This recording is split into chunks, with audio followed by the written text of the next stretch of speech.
ठीक है, बाइफिनाइल हो गया था।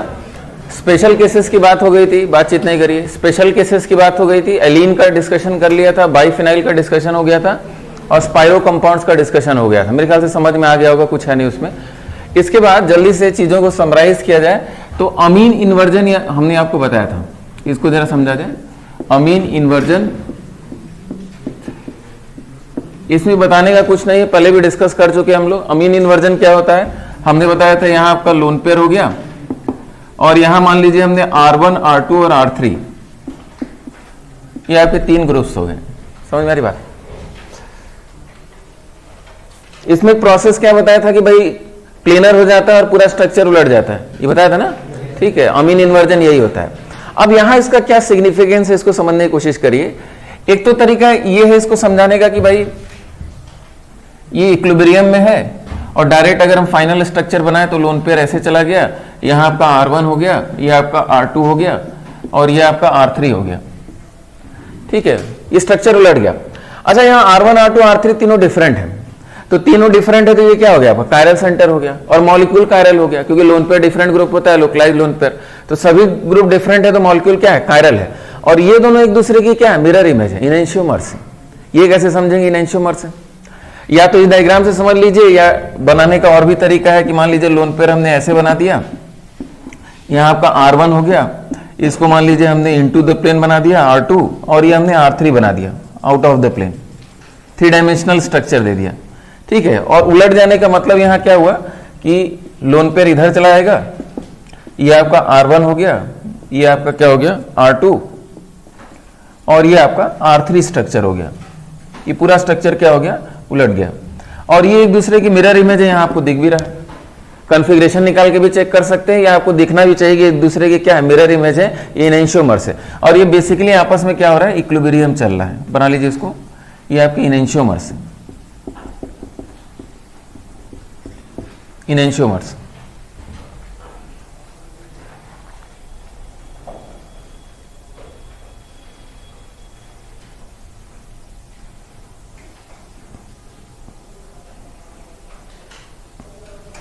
अच्छा, कुछ बड़े इंपॉर्टेंट क्वेश्चंस हम लोग ने डिस्कस किए थे फ्रैक्शनल डिस्टिलेशन वाले, समझ में आया था। अब मैकेनिज्म पढ़ेंगे और कुछ और बातें पढ़ेंगे तो उसके और अच्छे क्वेश्चन सामने आएंगे, ठीक है। वहीं तक एंड नहीं है क्वेश्चंस का, क्वेश्चन बहुत बढ़िया आएंगे और फॉस्टर में हर प्रकार के क्वेश्चन दिए हुए, ठीक है। तो उसको और अच्छे से भी समझाने को तो समझा दिया था, मैकेनिज्म हेलोजिनेशन का बताएंगे तब और समझ में आएगा। तो ये पॉइंट क्लियर हो गया कि ये जो, अच्छा यहाँ H है, ये अम्ब्रेला इन्वर्जन का काम चल रहा है, लेकिन वो क्या है, कायरल नहीं था, लेकिन अब ये क्या है, कायरल है। और ये एक दूसरे में क्या है, इंटर कन्वर्टेबल है। जबकि हमने आपको बताया था कि भाई जैसे डेक्स्ट्रो और लीवो फॉर्म मिरर इमेज जो है वो एक दूसरे में इंटर कन्वर्ट नहीं होता है, लेकिन यहां क्या हो रहा है, इंटर कन्वर्ट हो रहा है। रूम टेम्परेचर पे इंटर कन्वर्जन हो रहा है, रूम टेम्परेचर पे ये इंटर कन्वर्जन हो रहा है, जिसके कारण क्या हो रहा है, ये हमेशा ही रेसमिक मिक्सचर बना रहेगा। एक पॉइंट समझ में आ रहा है। जैसे आपने अगर ये लिया, ठीक है, तो ये क्या कर रहा है, तुरंत इक्विलिब्रियम। जैसे मान लीजिए इसका 1 मोल है, तो ये क्या हो गया 0.5 तुरंत इक्विलिब्रियम एस्टेब्लिश हो गया। तो पूरा सोल्यूशन हमेशा क्या रहेगा, रेसमिक मिक्सचर के फॉर्म में रहेगा, क्योंकि इसका रोटेशन ये हमेशा क्या करेगा, कैंसिल करेगा। ये पॉइंट समझ में आ रहा है। तो हमेशा ये क्या कहेगा, रेसमिक मिक्सचर के फॉर्म में रहेगा। अच्छा, एक टर्म हमने बताया था resolution. What is resolution? Enantiomers को सेपरेट करना, इनएंशियोमर्स के मिक्सचर को सेपरेट करना क्या होता है, रेजोल्यूशन होता है। लेकिन आप यहां कभी भी इसको रिजोल्व नहीं कर पाएंगे। आप सोचेंगे कि हम इसको निकाल लें, इसको 0.5 बाहर निकाल लें, लेकिन जो 0.5 बचेगा वो आपस में इक्विलिब्रियम एस्टेब्लिश कर लेगा 0.25 का, और जो निकाल लें वो भी इक्विलिब्रियम एस्टेब्लिश कर लेगा। मतलब ये हमेशा ही क्या रहेगा, रेसमिक मिक्सचर कभी भी ऑप्टिकली प्योर फॉर्म में, या आप इनको सेपरेट नहीं कर सकते, यानी कैन नॉट बी रिजॉल्व। और हमेशा ये क्या रहेगा, ऑप्टिकली इनएक्टिव रहेगा। तो फिर से समझने की कोशिश करिए। कोई कहे कि ये मॉलिक्यूल कायरल है, हाँ कायरल है, इसमें कायरल सेंटर है, कायरल सेंटर भी है, लेकिन ये क्या ऑप्टिकल एक्टिविटी शो करेगा? नहीं, it is always optically inactive because it is in equilibrium with its enantiomers. समझ में आ रही बात? तो इस बात को लिख लेते हैं, always optically inactive, always optically inactive and cannot be resolved, always optically inactive and cannot be resolved, always optically inactive and cannot be resolved। दोनों बातों को मतलब समझ में आ गया?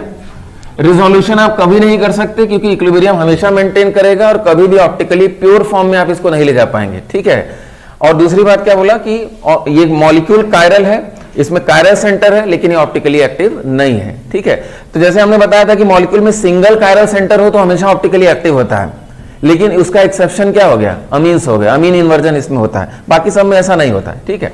अच्छा, इसके अलावा ये अमीन इन्वर्जन और कहां हो सकता है, तो अगर कार्बन पे नेगेटिव चार्ज होगा तो वहां भी अमीन इन्वर्जन की बात होती है। कार्बन पे नेगेटिव चार्ज आपका क्या हो गया, यहां आपका लोन पेयर हो जाएगा, नेगेटिव चार्ज, यहां आपका R1 R2 R3 बना लीजिए, यहां आपका कार्बन पे नेगेटिव चार्ज और यहां भी आपका R1 R2 R3। तो रूम टेम्परेचर में कार्बन पे नेगेटिव चार्ज यानी कार्बन आयन में भी अमीन इन्वर्जन जैसा ही अम्ब्रेला इन्वर्जन या इसको पिरामिडल इन्वर्जन भी बोला जाता है, पिरामिडल इन्वर्जन, ठीक है। तो कार्बन आयंस में भी पिरामिडल इन्वर्जन होता है। अच्छा, यहां एक इंटरेस्टिंग पॉइंट समझने की कोशिश करिएगा, कार्बन पे नेगेटिव चार्ज कार्बन आयन, तो कार्बन आयन रिएक्शंस में कहां बनता है, कार्बन आयंस। तो कार्बन आयन से अगर मैकेनिज्म की बात किया जाए तो बहुत रेयर मैकेनिज्म है जहां कार्बन आयन बनता है, मैक्सिमम जगह तो कार्बोकैटायन बनता है। तो अगर कार्बन आयन की बात करें तो अगर हम आपसे बोले ग्रिग्नार्ड RMgX, ध्यान समझिएगा, RMgX ये बॉन्ड पोलर कोवेलेंट बॉन्ड होता है, समझ में आ रही बात, लेकिन इसमें सफिशिएंट आयनिक कैरेक्टर आता है। यहां क्या है, जैसे मान लीजिए फॉर एग्जांपल अगर हम बोलें कि भाई CH3 MgBr ये आपका ग्रिग्नार्ड है और it is source of R-, यहां से हमको क्या मिलेगा, CH3- मिलेगा। लेकिन ग्रिग्नार्ड की एज सच अगर बात सोची जाए तो यहां आपको क्या है, डेल्टा माइनस है, कार्बन पे डेल्टा माइनस है, तो लेकिन पूरा निगेटिव चार्ज नहीं है, ये पॉइंट समझ में आ रहा है, पूरा निगेटिव चार्ज नहीं, एकदम कार्बन आयन की तरह नहीं है, अभी भी इंटरेक्शन उसके पास है, ठीक है। तो ऐसे कंपाउंड्स को हमने क्या बोला था, ऑर्गेनोमेटेलिक कंपाउंड, जब कार्बन डायरेक्टली मेटल से जुड़ा होगा तो इस पे जितनी ज्यादा इलेक्ट्रोनेगेटिविटी डिफरेंस होगी उतना ज्यादा डेल्टा माइनस होगा, उतना ज्यादा आयनिक कैरेक्टर होगा, और आयनिक कैरेक्टर बढ़ने से, कार्बन आयन कैरेक्टर आने से इसमें अमीन इन्वर्जन जैसा चांस होने लगेगा।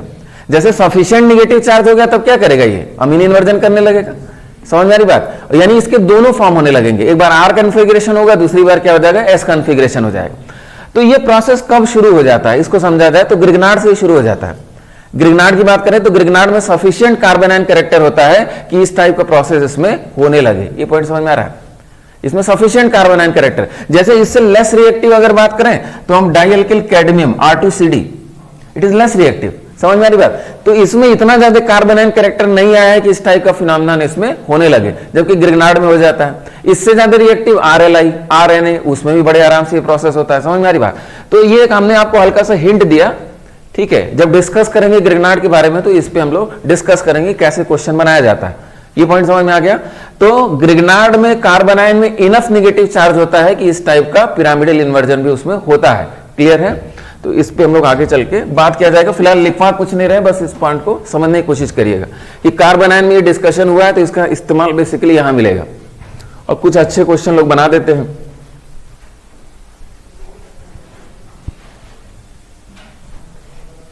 ठीक है, आगे बढ़ा जाए। अच्छा, कहां ये नहीं होता है, तो जब सेंट्रल एटम का साइज बड़ा होने लगता है तो रूम टेम्परेचर पे इन्वर्जन नहीं होता है। तो फॉर एग्जांपल फॉस्फोरस लिख लीजिए, this inversion do not take place, this inversion do not take place at room temperature in the following cases, at room temperature in the following cases.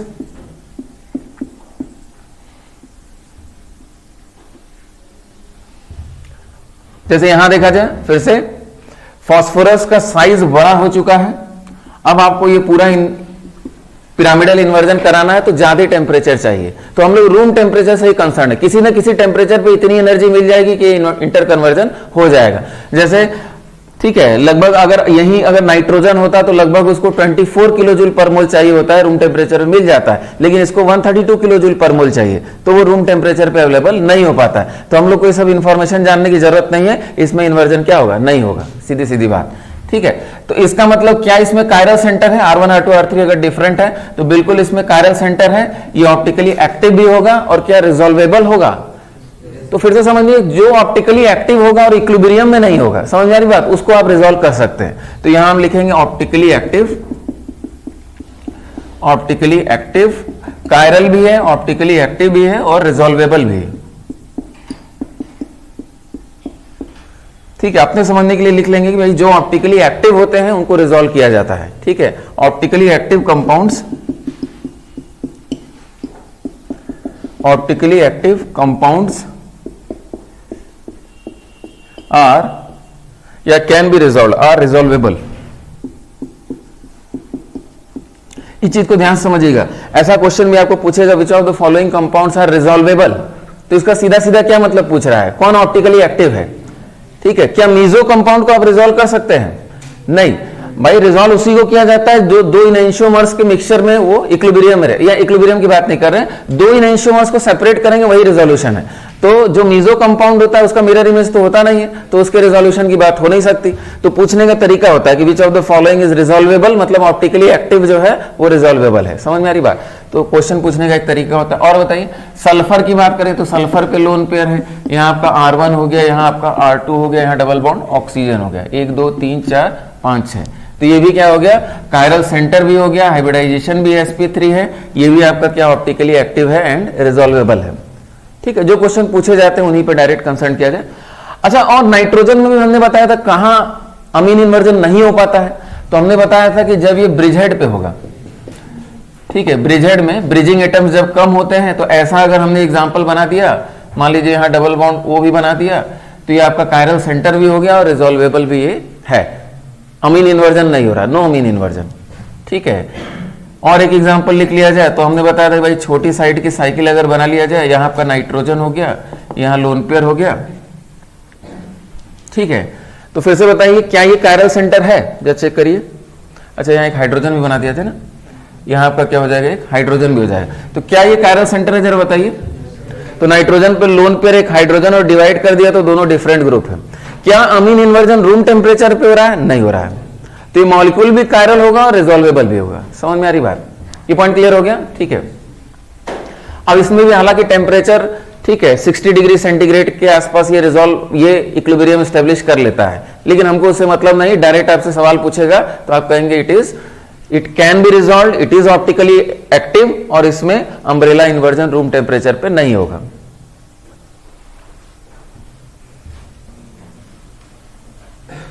ये सबको clear हो गया? यही 3-4 एग्जांपल्स हैं। तो bridgehead पे नाइट्रोजन का लोन पेयर अमीन inversion में नहीं जाता है, और छोटी साइकिल्स में नाइट्रोजन का लोन पेयर अमीन इन्वर्जन में नहीं जा पाता है, एंगल स्ट्रेन वगैरह आता है। ठीक है, याद आ रहा है ना, ट्रांजिशन स्टेट जो बताया था उसमें हाइब्रिडाइजेशन क्या था, sp2। तो यहां जब sp2 हाइब्रिडाइजेशन करेंगे तो यहां एंगल स्ट्रेन क्या होगा, बढ़ेगा।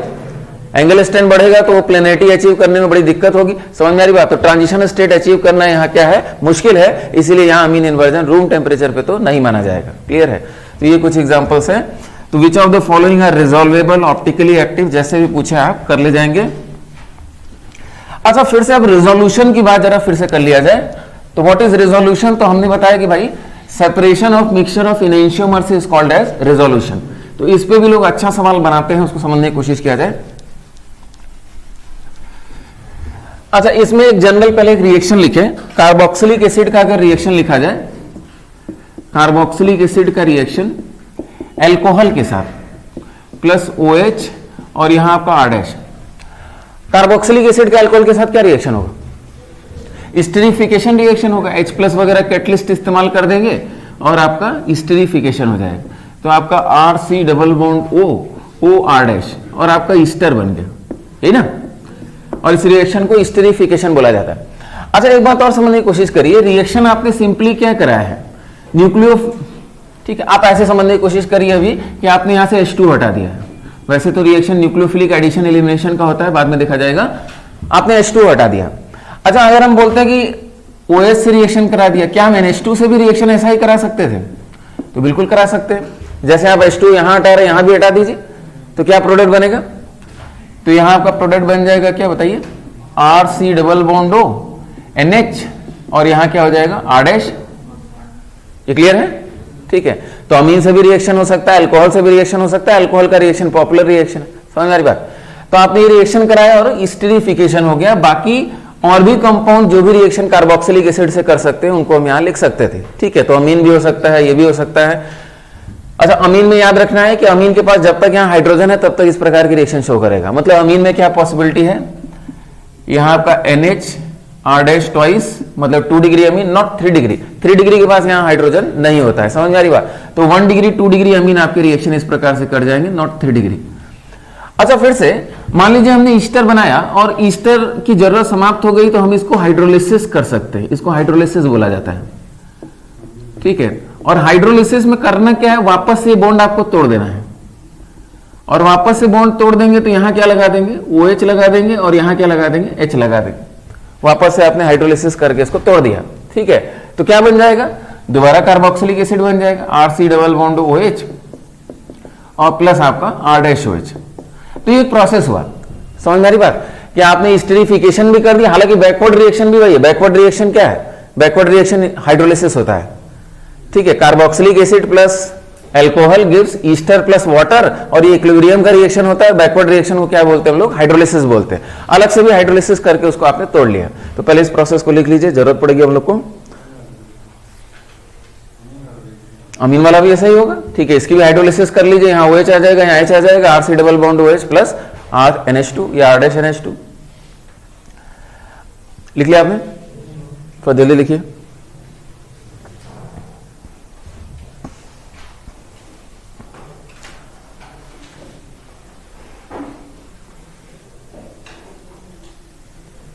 ठीक है, अब इसका रिजोल्यूशन से क्या लेना दे रहा है इसको समझा जाए। इसके मैकेनिज्म वगैरह भी डिस्कस करेंगे हम लोग डिटेल में, हो गया।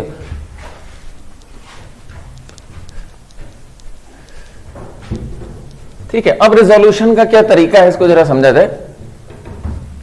रिजोल्यूशन,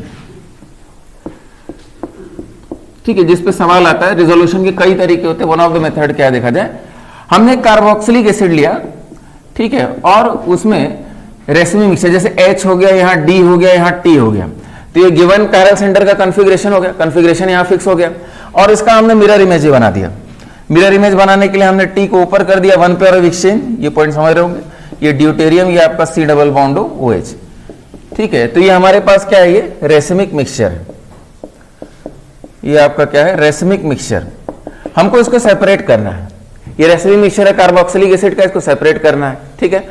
तो फिजिकल मेथड बेकार हो चुके हैं, क्यों, क्योंकि इनका मेल्टिंग पॉइंट, बॉइलिंग पॉइंट सब सेम है। कॉन्फ़िगरेशन भी जरा बता दीजिए हमको। तो ये आपका 1 हो गया, ये 2 हो गया, 3 क्लॉकवाइज, ये आपका R कॉन्फ़िगरेशन, तो ये क्या हो जाएगा, S configuration, 1 pair of exchange है। इसको सेपरेट करने के लिए आप बाहर से अल्कोहल ऐड करिए, और कौन सा अल्कोहल ऐड करिए, जिसमें कायरल सेंटर हो और गिवन कॉन्फ़िगरेशन हो, ठीक है। मतलब आपने बाहर से अल्कोहल ऐड किया, तो ये आपने अल्कोहल ऐड कर दिया, ये आपका OH हो गया, ये आपका H हो गया, ये CH3 हो गया, और सपोज ये ट्रीटियम कर दिया। यहां भी वही अल्कोहल आपने रिएक्शन में इस्तेमाल किया, CH3H, ट्रीटियम और OH। बाहर से आपने अल्कोहल ऐड किया। अब इस अल्कोहल की खास बात क्या होगी, जो अल्कोहल बाहर से ऐड करेंगे, एक तो वो ऑप्टिकली प्योर होना चाहिए। ऑप्टिकली प्योर मतलब कायरल सेंटर कायरल होना चाहिए और उसमें डिफाइंड कॉन्फ़िगरेशन होना चाहिए। रेसिमिक मिक्सचर नहीं ऐड कर रहे हैं, समझ में आ रही बात। जैसे इसका कॉन्फ़िगरेशन क्या हो गया, ये आपका 1 2 3 क्लॉकवाइज R कॉन्फ़िगरेशन, ये भी R कॉन्फ़िगरेशन, ठीक है। यानी आप ऑप्टिकली प्योर अल्कोहल ऐड कर रहे हैं। इसका मिरर इमेज क्या हो जाएगा, S कॉन्फ़िगरेशन का। तो दोनों डाल दिया, तो इसका मतलब क्या हुआ, रेसिमिक मिक्सचर डाल दिया, उससे फायदा नहीं होगा। समझ में आ रही बात। तो जो अल्कोहल आप ऐड कर रहे हैं वो पहली बात कायरल होना चाहिए, उसमें कायरल सेंटर होना चाहिए और ऑप्टिकली प्योर होना चाहिए। मतलब या तो डेक्स्ट्रो फॉर्म डालिए या तो लेवो फॉर्म डाल दीजिए, ठीक है। तो इसको हम बोले ऑप्टिकली प्योर, ऑप्टिकली प्योर, ठीक है। R कॉन्फ़िगरेशन वाला डाल दीजिए या S कॉन्फ़िगरेशन वाला, यानी सिंगल आइसोमर ऐड करिएगा। क्या प्रोडक्ट बन गया जरा बताइए। तो प्रोडक्ट हमारा बन गया, ठीक है। यहां आपका ड्यूटेरियम है, यहां आपका हाइड्रोजन है, यहां आपका ट्रीटियम है, यहां आपका क्या हो गया, C डबल बॉन्ड O हो गया, ऑक्सीजन, और इस पे तो कोई फर्क पड़ेगा नहीं, H, यहां आपका T है और यहां क्या है, मिथाइल है। देखिए रिएक्शन आपका कहां हुआ है, यहां हुआ, इससे कोई लेना देना नहीं है रिएक्शन का। ये जैसा है वैसा ही रहेगा, समझ में आ रही बात, इससे कोई लेना देना नहीं। रिएक्शन आपका बाहर ही बाहर हो रहा है, ठीक है। इनके बीच रिएक्शन हो रहा है, यहां आपने H2 हटा दिया, ठीक है। यहां भी बना लेते हैं वही काम, तो यहां अंतर क्या है, ट्रिटियम ऊपर है, हाइड्रोजन नीचे है, ड्यूटेरियम है, ठीक है, और आपका C डबल बॉन्ड हो, ऑक्सीजन, हाइड्रोजन, ट्रिटियम, और ये आपका मिथाइल, यानी आपका क्या बन गया, ईस्टर बन गया, ठीक है, ईस्टर बन गया, इसको हम फर्स्ट बोल दें, ये आपका क्या बन गया, सेकंड बन गया। यानी आपके पास कार्बोक्सिलिक एसिड का रेसमी मिक्सचर था, आपने बाहर से ऑप्टिकली प्योर अल्कोहल ऐड कर दिया, अब ईस्टर बन गया, 2 ईस्टर आपके पास बन गए। ये दोनों ईस्टर आपस में क्या है, फर्स्ट और सेकंड का आपस में रिलेशनशिप क्या है, सभी लोग बताइए, डाइस्टीरियोमर्स है। ये क्यों डाइस्टीरियोमर्स है, क्योंकि एक दूसरे के मिरर इमेज नहीं हो पा रहे हैं। क्यों नहीं हो पा रहे हैं, या तो एक तरीका ये हो सकता है समझने का कि आप कॉन्फ़िगरेशन निकाल के समझिए, यहां इस कायरल सेंटर का कॉन्फ़िगरेशन R है, यहां S है, और यहां जो कॉन्फ़िगरेशन है यहां भी R रहेगा और यहां भी कॉन्फ़िगरेशन क्या है, R ही रहेगा। यानी ये मिक्सचर RR कॉन्फ़िगरेशन और SR कॉन्फ़िगरेशन ये एक दूसरे के मिरर इमेज नहीं होते हैं, तो ये डाइस्टीरियोमर्स हो गए। या दूसरा समझने का तरीका क्या होता है, एक कायरल सेंटर फिक्स है और इसमें दोनों पॉसिबिलिटी है, तो प्रोडक्ट क्या बनेंगे, डाइस्टीरियोमर्स बनेंगे। समझ में आ रही बात, इसमें तो फिक्स ही रहेगा ना, तो इसका ये मिरर इमेज हुआ नहीं, क्योंकि यहां R कॉन्फ़िगरेशन है, तो यहां क्या चाहिए हमको, S कॉन्फ़िगरेशन चाहिए, तो डाइस्टीरियोमर्स हो गए। तो यानी फाइनली हम लोग का निष्कर्ष क्या निकला कि फर्स्ट और सेकंड डाइस्टीरियोमर्स हो गए, फर्स्ट प्लस सेकंड डाइस्टीरियोमर्स हो गए। अब क्या कर सकते हैं, इनको आप सेपरेट कर लीजिए भाई, physical methods of separation, physical technique, boiling point में डिफरेंस होगा, मेल्टिंग पॉइंट में डिफरेंस होगा, समझ में आ रही बात। तो आपने इसको सेपरेट कर लिया, मान लीजिए अपने डिस्टिलेशन से, डिस्टिलेशन से सेपरेट कर लिया, फर्स्ट और सेकंड आपस में सेपरेट हो गया, ठीक है, फर्स्ट और सेकंड सेपरेट कर लिया आपने। अब फर्स्ट की क्या कर दीजिए, हाइड्रोलिसिस कर दीजिए, हाइड्रोलिसिस कर लेंगे तो कार्बोक्सिलिक एसिड मिल जाएगा प्योर फॉर्म में। ये पूरा प्रोसेस समझ में आया, लिख लीजिए प्रोसेस समझ, प्रोसेस बहुत सिंपल है।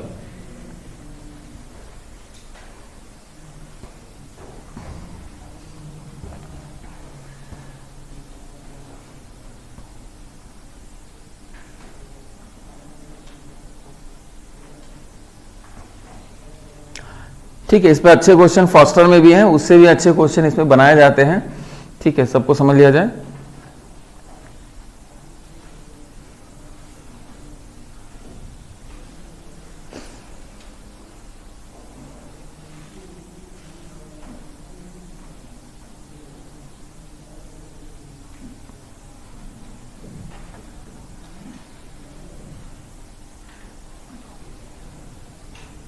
हो गया, फिर से पूरे प्रोसेस को समझने की कोशिश करिए, कैसे सेपरेट करेंगे रेसमी मिक्सचर और कार्बोक्सिलिक एसिड को, उसको अल्कोहल से रिएक्शन करा देंगे। समझ में आ रही बात, कौन सा अल्कोहल, ऐसा अल्कोहल जिसमें कायरल सेंटर हो और ऑप्टिकली क्या हो, प्योर हो। ऑप्टिकली प्योर का मतलब डिफाइंड कॉन्फ़िगरेशन का आप आइसोमर ऐड करेंगे, समझ में आ रही बात, यानी सिंगल कंपाउंड ऐड कर रहे हैं, रेसमी मिक्सचर ऐड नहीं करेंगे, समझ में आ रही। तो रेसमी मिक्सचर आप ऐड नहीं करेंगे, डिफाइंड कॉन्फ़िगरेशन का कंपाउंड ऐड कर देंगे। रिएक्शन यहां बाहर बाहर होगा तो यहां का कॉन्फ़िगरेशन चेंज नहीं होगा, तो ये कंपाउंड क्या हो गया, आरआर कॉन्फ़िगरेशन का, और ये क्या हो जाएगा, एसआर कॉन्फ़िगरेशन। अब ये डाइस्टीरियोमर्स हो चुके हैं, इनको फ्रैक्शनल डिस्टिलेशन से सेपरेट कर लीजिए, और ये जब सेपरेट हो जाएगा, अलग हो जाएगा, तो इसकी हाइड्रोलिसिस कर दीजिए, तो आपको क्या मिल जाएगा, ये बॉन्ड टूट जाएगा और ऑप्टिकली प्योर कार्बोक्सिलिक एसिड मिल जाएगा। ये पॉइंट क्लियर हो गया। तो क्वेश्चन एक तो पूछने का तरीका क्या होता है कि रेसमिक मिक्सचर को ऑप्टिकली प्योर अल्कोहल से रिएक्शन कराएंगे तो प्रोडक्ट का रिलेशनशिप आपस में क्या होता है, डाइस्टीरियोमर्स। समझ में आ गई बात, प्रोडक्ट का रिलेशनशिप क्या होता है, डाइस्टीरियोमर्स का होता है। अच्छा, कोई कहे सर कायरल सेंटर की बात क्यों कर रहे हैं, यहां हम बिना कायरल सेंटर वाले से रिएक्शन करा दे तब क्या दिक्कत हो जाएगी, तब भी तो सेपरेट हो सकता है, रिएक्शन तो होगा ही। तो अब हमने ऐसा अल्कोहल ले लिया जिसमें कायरल सेंटर ही नहीं है, ये कायरल अल्कोहल से रिएक्शन करा रहे हैं, समझ में आ रही बात। तब क्या होगा, तब यहां कायरल सेंटर ही नहीं होगा, ये एच हो गया, ये भी एच हो गया, तब ये एक दूसरे की क्या हो जाएंगे, मिरर इमेज हो जाएंगे, तब ये इनएंशियोमर्स हो गया, फिर से आप सेपरेट नहीं कर पाएंगे। समझ में आ रही बात, यानी आपको अल्कोहल क्या चाहिए, optically pure alcohol, chiral centre वाला अल्कोहल चाहिए, तभी यहां डाइस्टीरियोमर्स आपके बनने जा रहे हैं।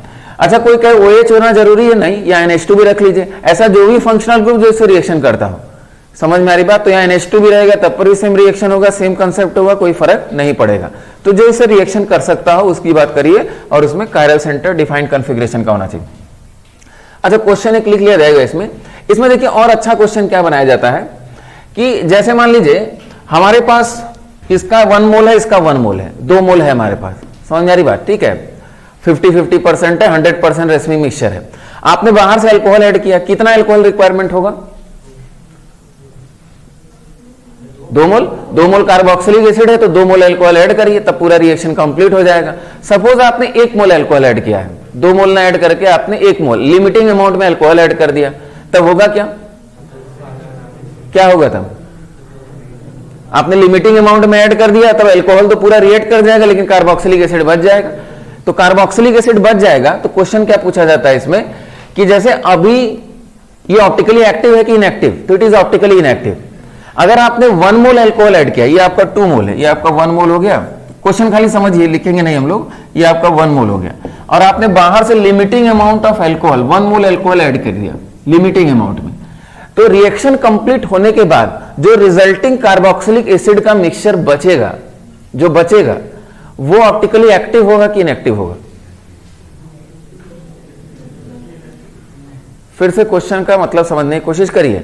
हमारे पास 2 मोल था, समझ में आ रही बात, हमको 2 मोल की रिक्वायरमेंट थी, हमने 1 ही मोल ऐड किया, तो 1 ही मोल ऐड किया, तो हम क्वेश्चन क्या पूछ रहे हैं? रिएक्शन कर लिया इसने, 1 मोल अल्कोहल खत्म हो गया, जो रिजल्टेंट या बचा हुआ लेफ्ट कार्बोक्सिलिक एसिड का मिक्सचर है वो ऑप्टिकली एक्टिव होगा कि इनएक्टिव?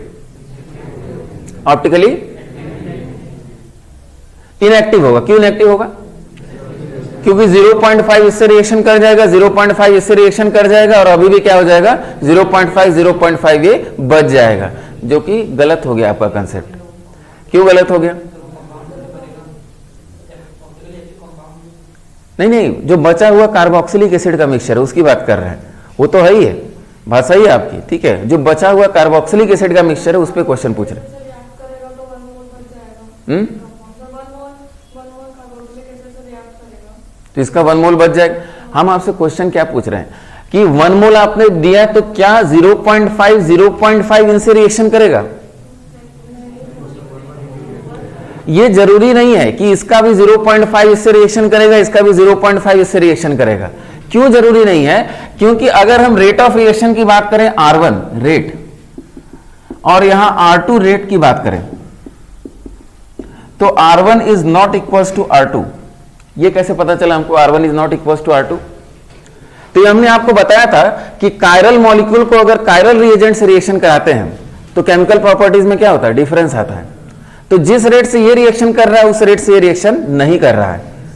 ये पॉइंट याद आ रहा है? तो इनेंशियोमर्स की केमिकल प्रॉपर्टीज में डिफरेंस आता है जब आप रिएक्शन किससे कराते हैं? कायरल रिएजेंट से रिएक्शन करा रहे हैं। एक्सेस लेके आए तब कोई बात नहीं है, समझ में आ रही बात? यानी रेट ऑफ रिएक्शन पे फर्क है। तो हो सकता है 0.75 रिएक्शन कर जाए, ये 0.25 रिएक्शन करे, ठीक है। तो बचा हुआ जो कार्बोक्सिलिक एसिड का मिक्सचर है वो 50-50% नहीं रह पाएगा, यानी ऑप्टिकली एक्टिव होगा।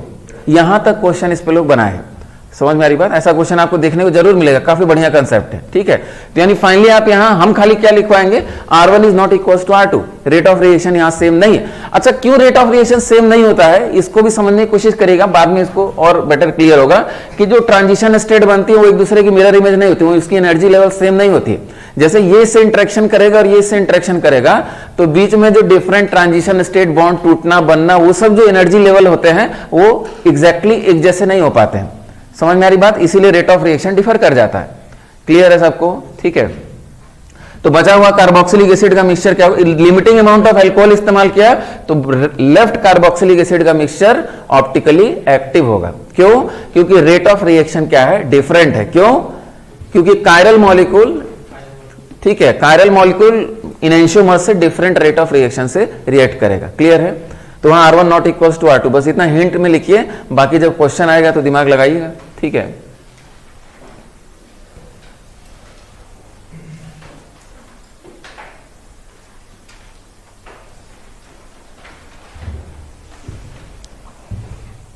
एक क्वेश्चन हम लोग अपने लिए लिख लेते, ये लिख लिया ना, ठीक है। एक क्वेश्चन लिख लीजिए, racemic mixture of carboxylic acid, racemic mixture of carboxylic acid can be separated, racemic mixture of carboxylic acid can be separated can be separated by reacting it with racemic mixture of carboxylic acid can be separated by reacting it with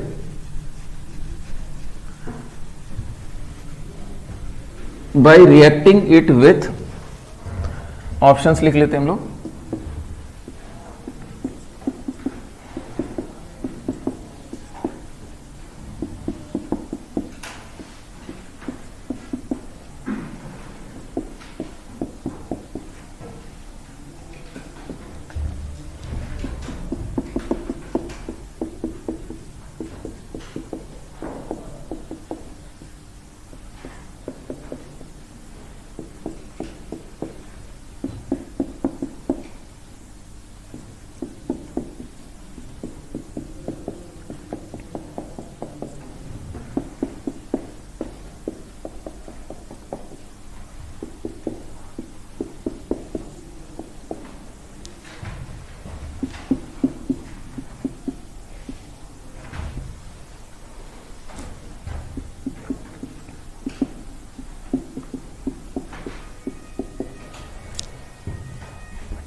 एकदम आसान question, ये नहीं हो पाएगा क्यों?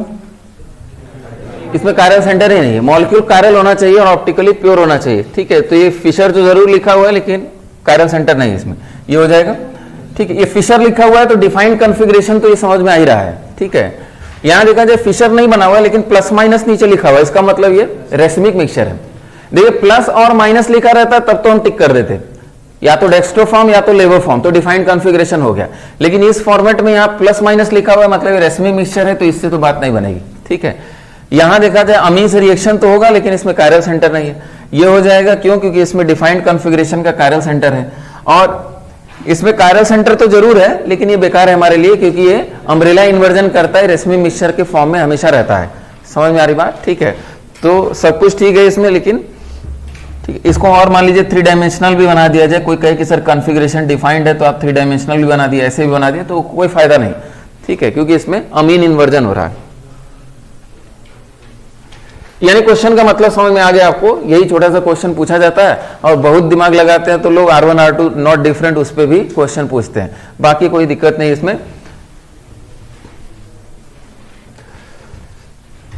अच्छा, फिर से एक चीज समझने की कोशिश करिएगा। हमने आपसे एक सवाल दिया कि भाई, अब इस क्वेश्चन को लिखा नहीं जाएगा, जैसे H हो गया, H हो गया, यहाँ पर CH3 हो गया, यहाँ CH3। हमने आपसे पूछा कि which of the following can be resolve, तो रिजॉल्व किसको किया जाता है?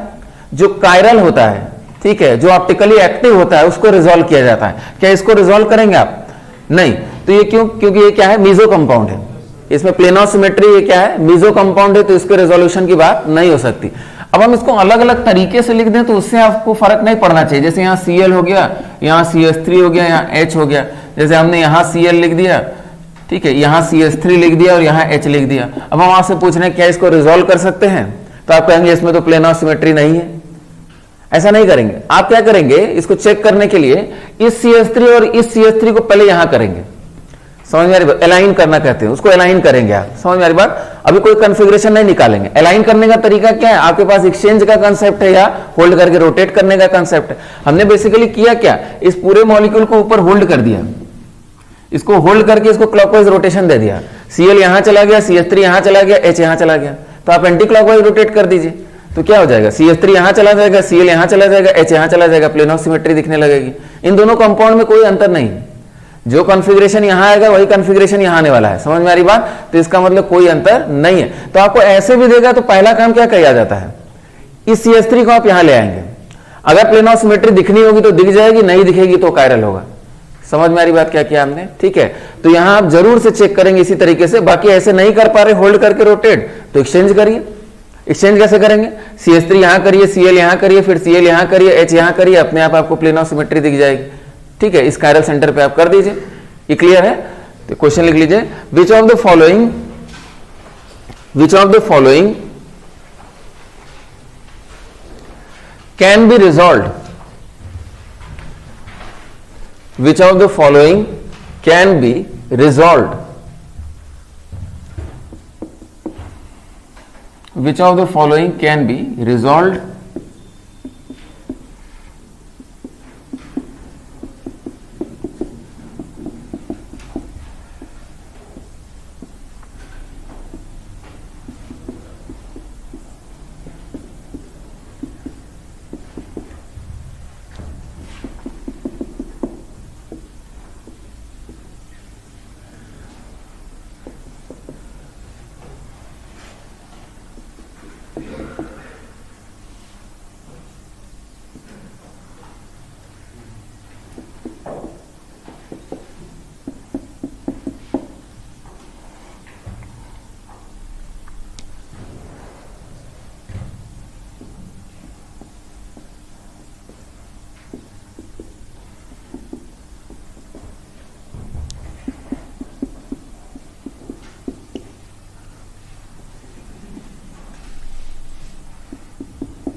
जल्दी करिए भाई। क्या इसको रिजॉल्व कर सकते हैं? नहीं, ये तो मीजो है। ठीक है, मीजो ऑप्टिकली इनएक्टिव है, ऑप्टिकली इनएक्टिव। तो एक आयरल मॉलिक्यूल्स जो भी होंगे उनके रेजोल्यूशन की बात कभी भी नहीं हो पाएगी। ठीक है, रेसमिक मिक्सचर को रिजॉल्व किया जाता है। तो यहां बताइए सेकेंड वाला। अच्छा, एक चीज समझने की कोशिश करिए, कुछ चीजें आप सीख लीजिए कि मिथाइल मिथाइल, ठीक है, ये तो दिख रहा है यहां, उसके बाद भी ऐसे अगर प्लेन ऑफ सिमेट्री नहीं दिख रही है तो कुछ भी आप इधर उधर कर लीजिए, प्लेन ऑफ सिमेट्री नहीं मिलने जा रही है। ठीक है, सेम ग्रुप्स अगर यहां है उसके बावजूद ऐसे प्लेन ऑफ सिमेट्री नहीं मिल पाई, अब मिलेगी ही नहीं। समझ में आ रही बात? तो इसको आप रिजॉल्व करेंगे, मतलब इसको किससे रिजॉल्व करेंगे? इसके मिरर इमेज से। समझ में आ रही बात? इन आइसोमर्स के मिक्सचर में रह सकता है और इसको आप रिजॉल्व कर सकते हैं। क्वेश्चन पूछने का लैंग्वेज है। ठीक है, यहां तो इसको चेक कैसे, ये नहीं कि आंख बंद करके कॉन्फ़िगरेशन निकालने लगेंगे। कॉन्फ़िगरेशन निकालने का कोई मतलब नहीं। हालांकि अगर आपको याद है कि सिमेट्रिक मॉलिक्यूल में अपोजिट कॉन्फ़िगरेशन मीजो होता है तो वो पॉइंट आपके काम दे देगा, लेकिन कोई जरूरत नहीं कॉन्फ़िगरेशन निकालिए। हम क्या करने जा रहे हैं? सीधे सीधे हम हाइड्रोजन को यहां करेंगे। ठीक है, तो हाइड्रोजन यहां, Cl यहां, मिथाइल यहां कर लीजिए। तो आपका हाइड्रोजन यहां हो गया, Cl यहां हो गया और मिथाइल यहां। ये आपने क्लॉकवाइज पूरा रोटेट कर दिया इसको, और इसको ऊपर वाले ग्रुप को क्या कर दिया? होल्ड कर दिया। नहीं समझ में आ रहा है तो एक्सचेंज करिए। अब ये नहीं कि यहां एक्सचेंज किया और यहां एक्सचेंज किया और वो 2 पेयर एक्सचेंज कर दिया। समझ में आ रही बात? ये पॉइंट क्लियर था ना? ठीक है, तो गिवन कायरल सेंटर पे ही हम लोग इसको एक्सचेंज करेंगे। तो ये आपका मिथाइल, ये आपका हाइड्रोजन हो गया। ये मीजो कंपाउंड है तो इसके रिजोल्यूशन की बात नहीं करेंगे, ये मीजो है। जैसे क्वेश्चन देने का ये भी तरीका देखिए कि सेकेंड वाले का ऑप्टिकल रोटेशन +36 डिग्री है। इसका रोटेशन है क्या है? +36 डिग्री। तो इसका ऑप्टिकल रोटेशन क्या है?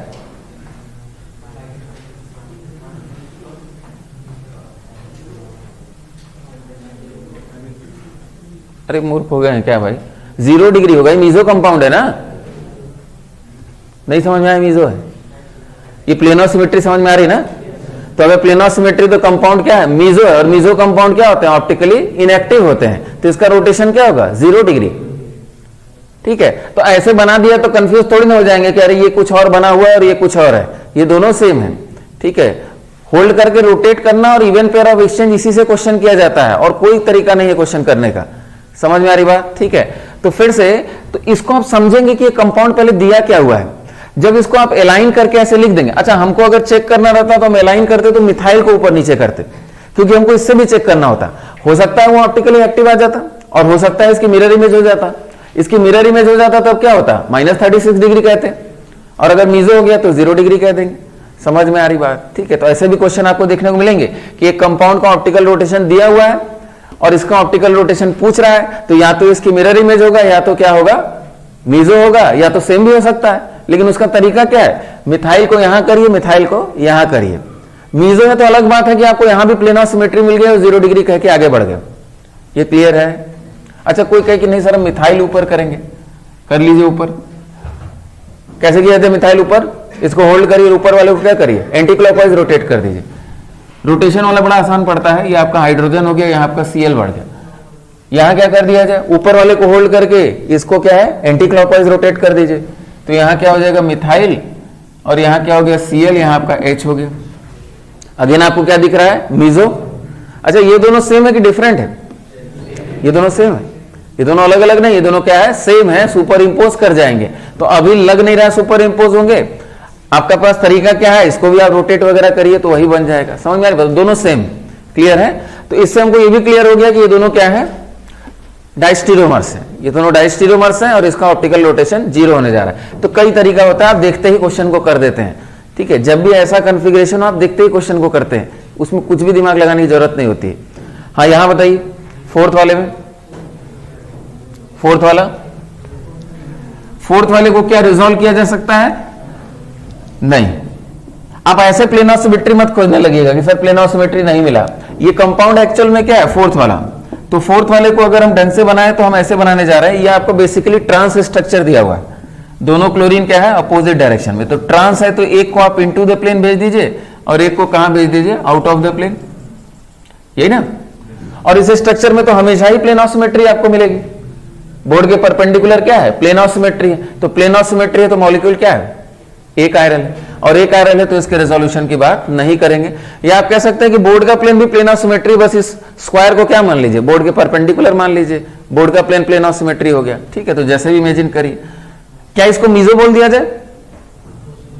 क्या ये मीजो कंपाउंड है सभी लोग? क्यों नहीं भाई? क्योंकि इसमें कोई कायरल सेंटर नहीं है, इसका कोई ऑप्टिकली एक्टिव फॉर्म आप बना नहीं सकते। समझ में आ रही बात? तो देखते ही लगता है कि अरे इसमें प्लेन ऑफ सिमेट्री, या और बेटर है कि हम इसको अगर ऐसे बनाए होते और पूछते मीजो का क्वेश्चन तो आप तुरंत कहते ये देखिए मीजो। समझ में आ रही बात? ठीक है, ये मीजो नहीं है, क्यों? कायरल सेंटर नहीं है। ठीक है, या इसका ऑप्टिकली एक्टिव फॉर्म नहीं है। हाँ, इसमें दोनों को सेम साइड बनाते तभी मीजो हो जाता। समझ में आ रही बात? क्योंकि ये इसका ऑप्टिकली एक्टिव फॉर्म है, तो ये ऑप्टिकली एक्टिव है तो इसको आप रिजॉल्व कर सकते हैं। और ये हमेशा अम्ब्रेला इन्वर्जन इसमें होगा तो कभी भी रिजॉल्व नहीं कर पाएंगे। क्लियर है? तो यानी एक और क्वेश्चन जो पूछने का तरीका है कि कौन रिजॉल्व हो सकता है, कौन नहीं हो सकता है, और फिशर पे बेसिकली काम करना सीख लीजिए। सबसे आसान होते हैं फिशर के क्वेश्चंस, बशर्ते कि बहुत ज्यादा आप 3 डायमेंशन में इमेजिनेशन न करने लगे। ठीक है, उससे दिक्कत होती है। फिशर इसलिए बना हुआ है कि आसान से क्वेश्चन करिए, आगे बढ़िए। ठीक है, अच्छा इसके बाद रेजोल्यूशन की बात हो गई।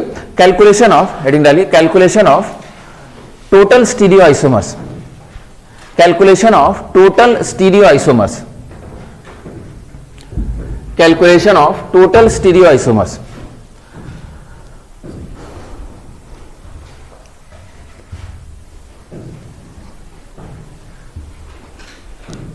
अच्छा, आईटीएस जितने क्वेश्चन है, ठीक है, उनको अलग अलग करना पड़ेगा क्योंकि इतने डिस्कशन से भी होने वाला नहीं।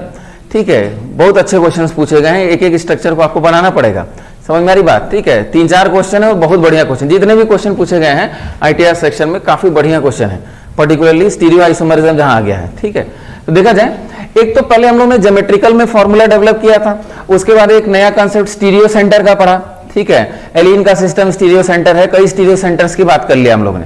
लेकिन बेसिक बात क्या है कि ज्योमेट्रिकल और कायरल सेंटर स्टीरियो सेंटर है, उससे हम लोग का काम चल जाता है। समझ में आ रही बात? तो अभी जो हम फॉर्मूला लिखेंगे वो पहले ऑप्टिकल आइसोमरिज्म की बात कर लेते हैं। ठीक है, और फिर दोनों को सबको जोड़ लिया जाएगा। ठीक है, तो अभी जैसे if molecule is unsymmetrical, unsymmetrical, ठीक है, तो पहले अनसिमेट्रिकल हो गया तो total isomers, total stereo isomers, equals to 2 की power n, when n is number of chiral center, where n is number of chiral center। और आगे जरूरत पड़ेगी तो इसी फॉर्मूले को कन्वर्ट कर देंगे, नंबर ऑफ स्टीरियो सेंटर बोल देंगे, number of stereo centre, number of stereo centre. Unsymmetrical सबसे आसान होता है, स्टीरियो सेंटर काउंट करिए 2 की पावर n लिख दीजिए, वो सबसे आसान है, समझ में आ रही बात। तो n is number of stereo centre, तो ज्योमेट्रिकल ऑप्टिकल सारे सेंटर इंक्लूड कर लिया जाएगा। तो ये आपका पहला केस हो गया, टोटल स्टीरियो आइसोमर्स 2 की पावर n। इसका एग्जांपल लिख लिया जाए, जैसे आपका CH3CH और यहां आपका CH3, इसके टोटल स्टीरियो आइसोमर्स कितने हो जाएंगे सभी लोग बताइए? 4 हो जाएंगे, ठीक है। तो आपने कहा इसमें 2 कायरल सेंटर है, तो 2 की पावर 2 इक्वल्स टू क्या हो गया? 4 हो गया, 4 स्टीरियो आइसोमर्स। क्या कोई मीजो बनेगा? तो हमेशा याद रखना है कि अनसिमेट्रिकल में कभी भी मीजो नहीं बनता है, समझ में आ रही बात। मीजो अगर आना है तो उसके लिए सिमेट्री चाहिए, ठीक है। तो ऑल आर ऑप्टिकली एक्टिव, इसमें क्या होंगे? सभी ऑप्टिकली एक्टिव होंगे, no meso form is obtained.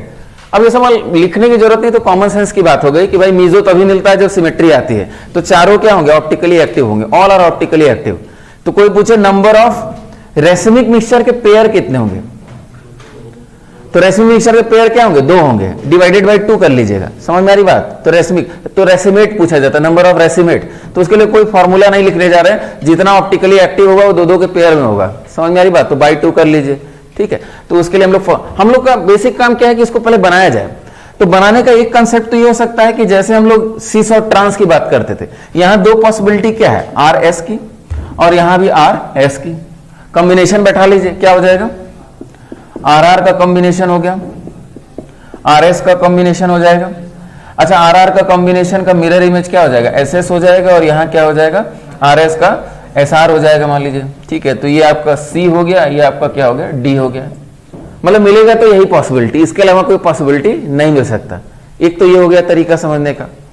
दूसरा तरीका ये कि हम बनाएंगे, ठीक है। हमको इस सबसे कोई मतलब नहीं, हमको बनाना आना चाहिए फिशर में, ठीक है। तो फिशर में बनाने का क्या तरीका होगा कि आप सबसे पहले एक काम करेंगे कि भाई हमारे लिए लोएस्ट प्रायोरिटी क्या है? मान लीजिए हाइड्रोजन है, तो सपोज हमने सुविधा के लिए हाइड्रोजन को यहां लिख दिया, बाकी आप CH3 को भी लिख दीजिए, उससे कोई फर्क नहीं पड़ने जा रहा है। लेकिन इन ग्रुप्स को फिक्स रखिएगा, क्योंकि अगर यहां आपको कॉन्फ़िगरेशन चेंज करना है तो इन दोनों को एक्सचेंज करके कर सकते हैं, किसी 2 को कर सकते हैं, लेकिन इन दोनों को करिए, सुविधा होगी, आसानी से दिखेगा। तो कॉन्फ़िगरेशन ही चेंज करना है, यहाँ R कॉन्फ़िगरेशन है, तो दूसरी पॉसिबिलिटी क्या हो सकती है? S हो सकती है। तो आप इसको एक्सचेंज करके बना लीजिएगा S, ठीक है। तो बाकी पॉसिबिलिटी जरा लिखा जाए, तो यहाँ आपका ब्रोमीन हो गया, यहाँ आपका क्लोरीन हो गया, यहाँ क्या हो जाएगा? CH3 मिथाइल मिथाइल हो गया। ये वन ऑफ द पॉसिबिलिटी आपने लिखा, ठीक है। दूसरी पॉसिबिलिटी क्या लिख सकते हैं आप? दूसरी पॉसिबिलिटी ये लिख सकते हैं कि आपका हाइड्रोजन हो गया, हाइड्रोजन आपने क्या लिखा? ब्रोमीन को इधर लिख दिया, और यहां आपका मिथाइल हो गया, यहां आपका क्या हो गया? क्लोरीन हो गया, और यहां आपका मिथाइल हो गया। ध्यान समझिएगा, आपने यहां क्या कर दिया? एक्सचेंज कर लिया, तो यहां का कॉन्फ़िगरेशन चेंज हो गया। अच्छा, ये मॉलिक्यूल कायरल है क्योंकि इसमें क्या है? प्लेन ऑफ सिमेट्री नहीं है, इसमें प्लेन ऑफ सिमेट्री नहीं है। अच्छा, प्लेन ऑफ सिमेट्री समझ पा रहे हैं? कंपाउंड क्या है? 3 डायमेंशनल है। बार बार हमने डिस्कस किया, ये क्या है? ऐसे, ये बाहर की तरफ, ये बाहर की तरफ, और ये दोनों क्या है? अंदर की तरफ। 3 डायमेंशनल स्ट्रक्चर है। तो वैसा स्ट्रक्चर इमेजिन करते हुए भी आप सोचेंगे तो प्लेन ऑफ सिमेट्री नहीं मिल पाएगा, ठीक है। इसका मतलब मॉलिक्यूल कायरल है, तो इसकी मिरर इमेज बनाया क्या? ठीक है, इसकी मिरर इमेज बनाया जाए। तो मिरर इमेज बनाया तो यहां क्या हो गया? यहां आपका क्लोरीन मिथाइल, ये यहां 1 पेयर ऑफ एक्सचेंज कर दिया, यहां ब्रोमीन, यहां मिथाइल, हाइड्रोजन हाइड्रोजन, यहां भी 1 पेयर ऑफ एक्सचेंज हो गया, ठीक है। यहां भी 1 पेयर ऑफ एक्सचेंज हो जाएगा। मॉलिक्यूल कायरल है तो मिरर इमेज बना रहा है, हाइड्रोजन हाइड्रोजन, और यहां क्या हो गया? मिथाइल, और यहां क्या हो गया? आपका ब्रोमीन। अब आप चेक करिए, क्या सारी पॉसिबिलिटी हमने लिख दी? तो जरा कॉन्फ़िगरेशन चेक किया जाए, तो 1 2 3 क्लॉकवाइज ये आपका R कॉन्फ़िगरेशन हो जाएगा, और यहां क्या हो जाएगा? 1, ऊपर 2 हो जाएगा, 3 एंटी क्लॉकवाइज ये आपका S कॉन्फ़िगरेशन। तो निश्चित रूप से ये क्या हो गया? SR कॉन्फ़िगरेशन हो गया। और इसमें अंतर क्या था? यहां आपका R होगा तो ये आपका क्या हो जाएगा? S हो जाएगा, क्योंकि 1 पेयर ऑफ एक्सचेंज आपने किया था। तो ये आपका S हो गया, और नीचे वाला चेंज नहीं किया था, तो SS कॉन्फ़िगरेशन। इसकी मिरर इमेज क्या हो गई? RR कॉन्फ़िगरेशन, ठीक है। तो सारी पॉसिबिलिटी भी आपने बना ली। अब एक बार अच्छे से सोच लेंगे कि क्या कोई नई पॉसिबिलिटी बन सकती है, नहीं बन सकती। अब आप फिशर नहीं समझेंगे तो आप मिथाइल को भी यहां बना के नया पॉसिबिलिटी बनाने लगेंगे।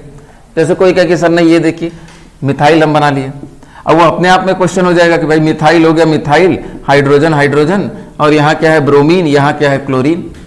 ठीक है, ये और मुश्किल हो जाएगा, आपको रोटेट करना पड़ेगा। ठीक है, या मान लीजिए आप जैसे भी बनाए, यहाँ ब्रोमीन हो गया, यहाँ आपका क्लोरीन हो गया, तो क्या नई पॉसिबिलिटी आपने बना दी? सोच लीजिए, क्या आपने नई पॉसिबिलिटी बना दी? तो चेक करने का तरीका क्या है कि कौन इसमें बना हुआ है। ठीक है, तो आपका तरीका क्या होगा, आप कॉन्फ़िगरेशन लिख के चेक कर सकते हैं, लेकिन हम क्या कहेंगे, आप हाइड्रोजन को ऊपर नीचे लिखिए। ठीक है, हाइड्रोजन को ऊपर नीचे लिखिए, अपने आप दिख जाएगा। ठीक है, तो हाइड्रोजन को पहले ऊपर नीचे लिखा जाए, कैसे लिखेंगे, रोटेट कर देते हैं एंटी क्लॉकवाइज। तो हाइड्रोजन यहां हो गया, मिथाइल यहां हो गया और ब्रोमीन यहां हो जाएगा। इसको क्लॉकवाइज रोटेट कर दीजिए, ऊपर वाले को होल्ड करके, क्या हो जाएगा, हाइड्रोजन हो गया, यहाँ आपका मिथाइल हो गया और यहाँ क्या हो गया, आपका क्लोरीन हो गया। अब चेक कर लीजिए कौन सा है इसमें, पहला वाला ये इस पे सुपर इंपोज हो जा रहा है, इसका मतलब दोनों क्या है, सेम है, ये दोनों सेम है। तो आपने कुछ नया नहीं बनाया, बन भी नहीं सकता। समझ में आ रही बात? तो दो एटम्स को यहाँ फिक्स कर दीजिए, सिमिलर एटम्स को, सारी पॉसिबिलिटी तुरंत बना लीजिए। ये भी एक तरीका होगा आपका करने का। ये मेरे ख्याल से क्लियर है, आगे बढ़ा जाए इसमें। ठीक है, अब फिशर नहीं समझ रहे हैं तो आप कहेंगे भाई दुनिया भर की पॉसिबिलिटी बनाएंगे, कहेंगे सर क्लोरीन यहां हो गया, हाइड्रोजन हो गया, नया बन गया, देखिए ये नया नहीं बना। ठीक है, आपने फिशर नहीं समझा, समझ में आ रही बात, नया बन ही नहीं सकता आप। ठीक है, तो इसीलिए क्या है, अपनी सुविधा के लिए यहाँ चीजों को क्या रखिए, सेम रखिए और फिर अपना काम करिए। ठीक है, कौन सा बना हुआ है बता सकते हैं?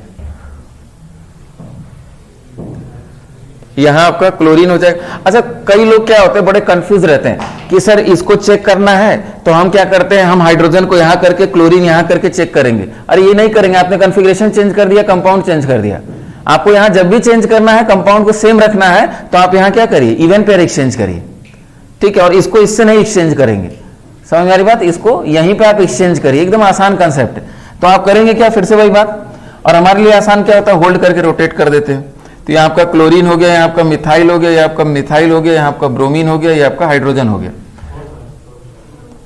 तो आपका फोर्थ वाले से मैच कर रहा है, फोर्थ पे सुपर इंपोज हो जा रहा है। समझ में आ रही बात? तो कहीं ना कहीं वो सेम बनेगा ही, तो खुद को कंफ्यूज करने का कोई मतलब नहीं। ये अपने आप में क्वेश्चंस हैं कि भाई इनमें कौन एनिंशियोमर है, कौन डाइस्टेरोमर है, कौन क्या है। समझ में आ रही बात? होमोमर्स है।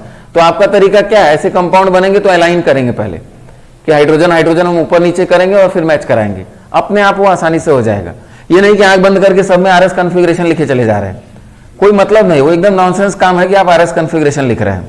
समझ में आ रही बात? ठीक है,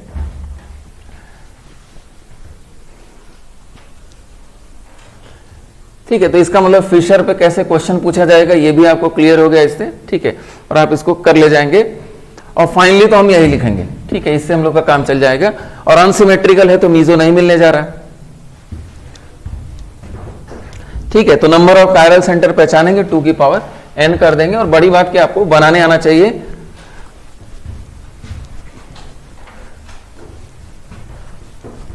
दूसरा केस देखा जाए, दूसरा केस आपका सिमेट्रिकल। सिमेट्रिकल केस में सबसे पहले हम लोग n आपका इवन रखते हैं। ठीक है, तो total stereo isomers equals to 2 की पावर n-1 प्लस 2 की पावर n/2-1। ये n-1 ऑप्टिकली एक्टिव होगा, ऑप्टिकली एक्टिव, और ये आपका हो जाएगा मीजो।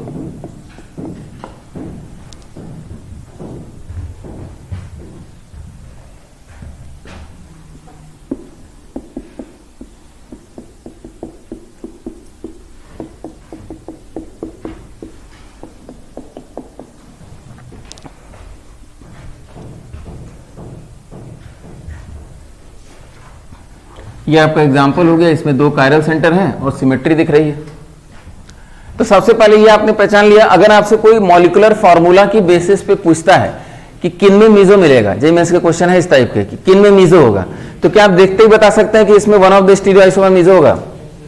2 कायरल सेंटर और मॉलिक्यूलर फार्मूला क्या है, सिमेट्रिक है, तो इसका मतलब one of the stereo isomer इसमें मीजो मिलने जा रहा है। तो उसके लिए आपको सॉल्व करने की जरूरत नहीं है, मीजो तुरंत बता ले जाएंगे। अच्छा आंसर क्या आ जाएगा, 3 आ जाएगा। ठीक है, आंसर क्या आ जाएगा, 2 + 1 आ जाएगा, 2 ऑप्टिकली एक्टिव हो जाएगा और 1 क्या हो जाएगा, मीजो हो जाएगा। लेकिन उसको बनाया जाए, ठीक है, तो उसको बनाने का तरीका क्या है, फिर से तो आप किसी एक को फिक्स करिए।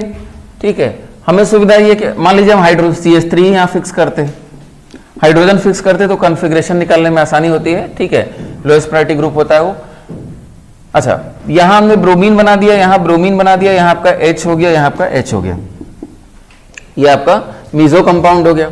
ऑप्टिकली एक्टिव बनाना रहता तो क्या करते जरा बताइए, तो हम इस ब्रोमीन को इधर बना लेते, इस हाइड्रोजन को इधर बना लेते, अपने आप उसमें एलिमेंट ऑफ सिमेट्री आपको नहीं दिखती। ठीक है, तो ब्रोमीन यहां बना लिया, हाइड्रोजन यहां बना लिया। भाई ध्यान से सुनिए, इतनी आसान चीजें ये है, लेकिन कितना भी बताया जाए बहुत से लोग एकदम नहीं समझ पाते कि ये क्या किए हैं। ठीक है, कोई 3 डायमेंशन में कुछ इमेजिन करने की जरूरत नहीं है। ठीक है, सिंपल आप लॉजिक एक बैठा लीजिए, इवन पेयर ऑड पेयर, अपना काम निकल जाएगा, आगे बढ़ जाएंगे। ठीक है, अब इसमें कितने भी कायरल सेंटर दे उससे कोई मतलब नहीं। अच्छा, ये ऑप्टिकली एक्टिव है तो इसका मिरर इमेज बना लेते हैं, इसका मिरर इमेज बना लेते हैं। मिरर इमेज बना लिया तो यहां क्या हो जाएगा, ब्रोमीन, यहां आपका हाइड्रोजन, CH3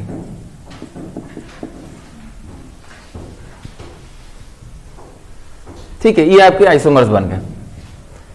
इसके अलावा कोई आइसोमर बन सकता है, नहीं बनेगा। फॉर्मूले से 3 आ रहा था, वो तो 3 आपने बना लिया। एक बार अब इसमें कॉन्फ़िगरेशन लिखेंगे। कॉन्फ़िगरेशन क्या लिखा जाए, तो आपका 1 हो गया, 2 हो गया, 3 हो गया, क्लॉकवाइज आर, ये आपका S कॉन्फ़िगरेशन हो गया। यहां क्या हो जाएगा, 1 2 3 एंटी क्लॉकवाइज SR कॉन्फ़िगरेशन। ठीक है, और ये क्या है आपका मीजो है। क्यों मीजो है, क्योंकि इसमें ये प्लेन ऑफ सिमेट्री है, ये आपका क्या है, प्लेन ऑफ सिमेट्री। ठीक है, ये एक्स एक्सिस आपकी तरफ Z, तो ये आपका एक्जेड प्लेन, एक्जेड प्लेन आपका क्या है, प्लेन ऑफ सिमेट्री है। ठीक है, अच्छा इसमें कॉन्फ़िगरेशन तो आप देखते हुए बता लेंगे, कोई जरूरत नहीं निकालने की हमको, क्योंकि ये R कॉन्फ़िगरेशन है तो ये R ही रहेगा, ऊपर वाला खाली चेंज हुआ है, इसका मतलब क्या हो जाएगा, ये आपका RR कॉन्फ़िगरेशन हो जाएगा। ये आपका R हो गया, ये भी आपका R कॉन्फ़िगरेशन। मिरर इमेज है तो ये आपका SS कॉन्फ़िगरेशन हो जाएगा, उसमें भी कोई समस्या नहीं है। यहां से बहुत बड़ा रूल हम लोग को क्या समझ में आया, पहले भी बताया था कि symmetric molecule with opposite configuration क्या होता है, मीजो होता है। सिमेट्रिक मॉलिक्यूल है और अपोजिट कॉन्फ़िगरेशन है तो क्या है, मीजो है। जैसे ऐसे भी क्वेश्चन में हम अगर यहां R लिखते और यहां S लिखते और पूछते कंपाउंड क्या है, तो एक तो तरीका है कि पूरा बनाइए, कॉन्फ़िगरेशन सेट करिए और फिर देखिए, और फिर आपने प्रॉपर्टी इस्तेमाल कर ली कि ये क्या होगा, मीजो होगा, सिमेट्रिक मॉलिक्यूल अपोजिट कॉन्फ़िगरेशन, तो ये काफी काम आता है। ठीक है, तो बेसिकली मीजो का रिप्रेजेंटेशन है, तो इस पॉइंट को लिख लिया जाए, इसको बना के, काफी इंपॉर्टेंट, क्योंकि अच्छे क्वेश्चन, काफी अच्छे क्वेश्चन जो काफी डिफिकल्ट समझ में आते हैं, इस प्रॉपर्टी को इस्तेमाल करके एक लाइन में हो जाते हैं। ठीक है,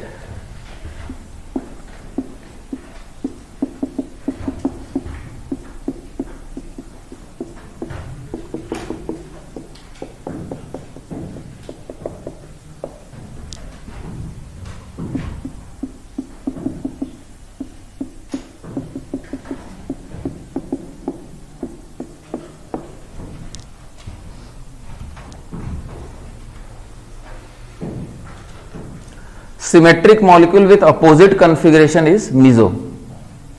अच्छा, मीजो कहां मिलता है, ये भी हमने आपको क्या बताया कि symmetric molecule with chiral centres will have one of the stereo isomer as meso.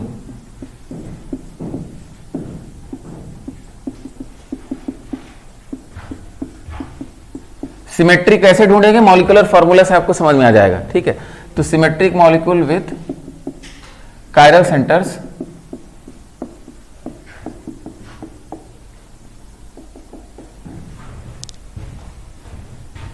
will have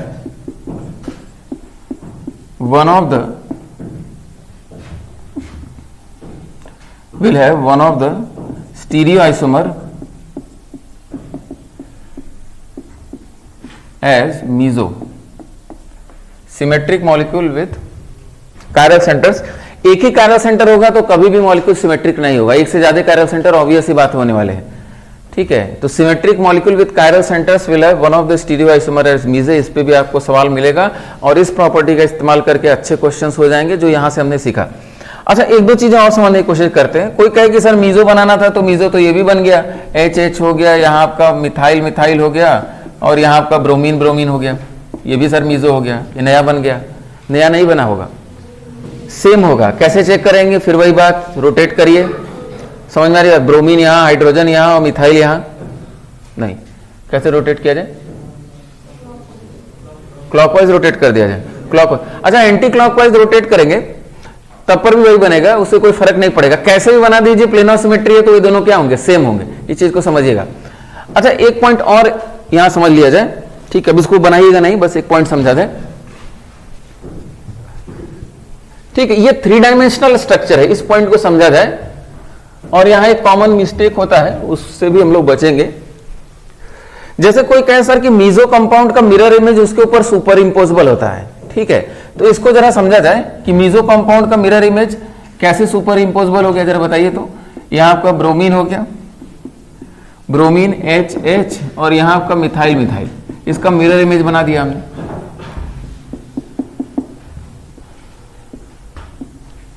ठीक है, यहां ब्रोमीन हो गया, मिथाइल, और यहां आपका H, यहां आपका मिथाइल। ये दोनों एक दूसरे पर सुपर इंपोजेबल है। कैसे सुपर इंपोज किया जाए? तो आपके पास 2 तरीका है, ठीक है? फिशर पे काम करने का एक ही तरीका है। एक ही तरीका क्या कि आप इस कंपाउंड को जब भी रोटेट करेंगे, आप ऐसे रोटेट करिए या ऐसे रोटेट करिए, क्लॉकवाइज या एंटी क्लॉकवाइज रोटेट करिए खाली उसको।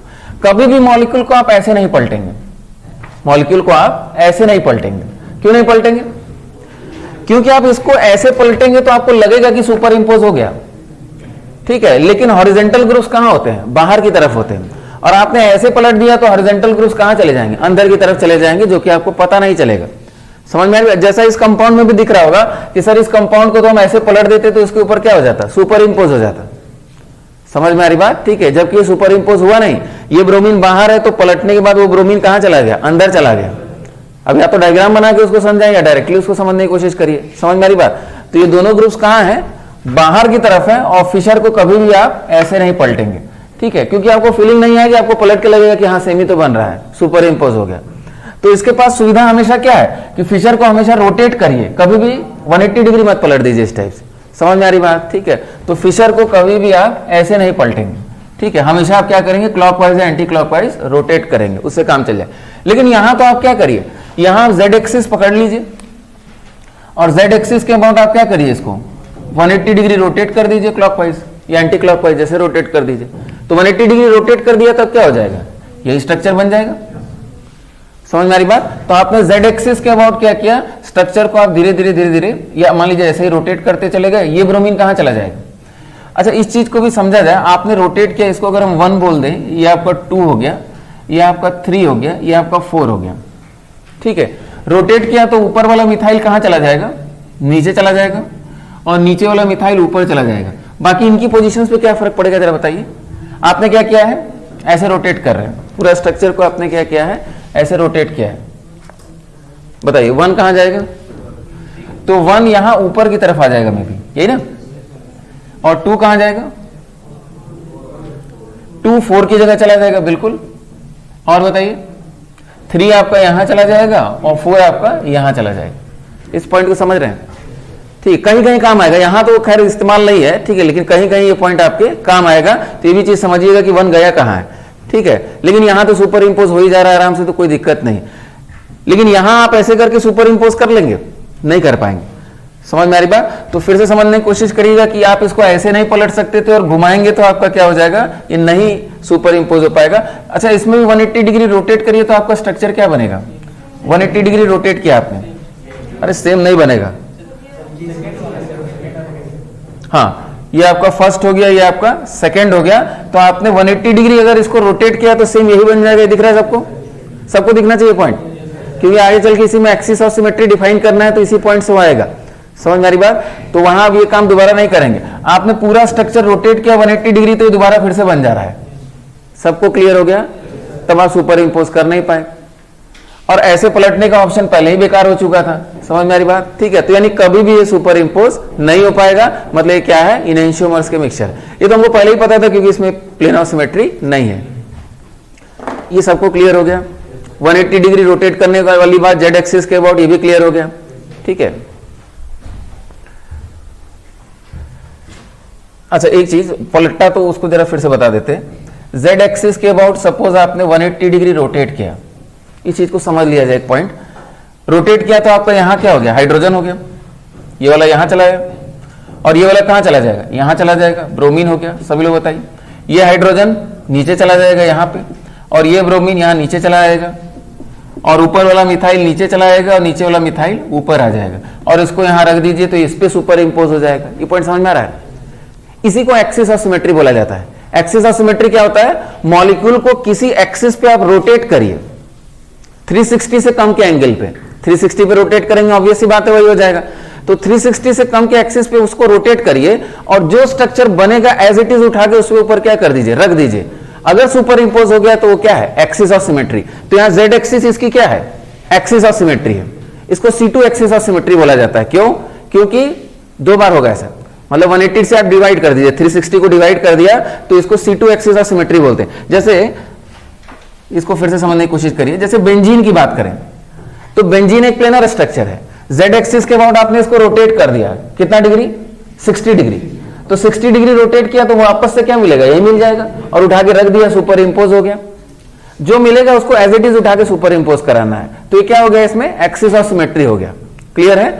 तो जेड एक्सिस के अबाउट कितनी बार ऐसा होगा, 6 बार होगा। तो इसको C6 एक्सिस ऑफ सिमेट्री बोल देंगे, किसके अबाउट, जेड एक्सिस के अबाउट। लेकिन अगर मान लीजिए हम यहां से रोटेट करना चाहें, प्लेनर स्ट्रक्चर है, रोटेट कर दिया तब पर भी वही मिलेगा। तो 180 डिग्री आपने रोटेट कर दिया तब पर भी वही मिलेगा। कैसा रोटेशन दे रहे हैं आप पे डिपेंड करता है। तो इसके अबाउट क्या है, C2 एक्सिस ऑफ सिमेट्री है, और जेड एक्सिस के अबाउट क्या है, C6 axis of symmetry, 6 fold axis of symmetry. समझ में आ रही बात? एक्सिस ऑफ सिमेट्री समझने का बढ़िया एग्जाम तरीका ये भी है। इसमें एक्सिस ऑफ सिमेट्री जरा बताइए, तो जरा इसको फिर से रोटेट करके जरा बनाइए। तो अभी आपने बनाया था इसको रोटेट करके, जेड एक्सिस के अबाउट आपने क्या किया, इसको रोटेट किया। तो रोटेट किया तो 180 डिग्री क्लॉकवाइज रोटेट कर दीजिए, तो ये ब्रोमीन यहां आ जाएगा, और हाइड्रोजन यहां आ जाएगा, और मिथाइल यहां आ गया, मिथाइल यहां आ गया। ये पॉइंट समझ में आया? आपने जेड एक्सिस के अबाउट क्या किया, रोटेट कर दिया 180 डिग्री। पूरा स्ट्रक्चर 3 डायमेंशनल है, आपने क्या किया, जस्ट इसको घुमा दिया, ये स्ट्रक्चर बन गया। क्या उठा के रखेंगे सुपर इंपोज होगा, सुपर इंपोज नहीं हुआ। कोई कहे नहीं सर फिर घुमा दीजिए, तो सुपर इंपोज तो हो ही जाएगा क्योंकि मॉलिक्यूल क्या है, सेम है, तो फिर नहीं घुमाएंगे।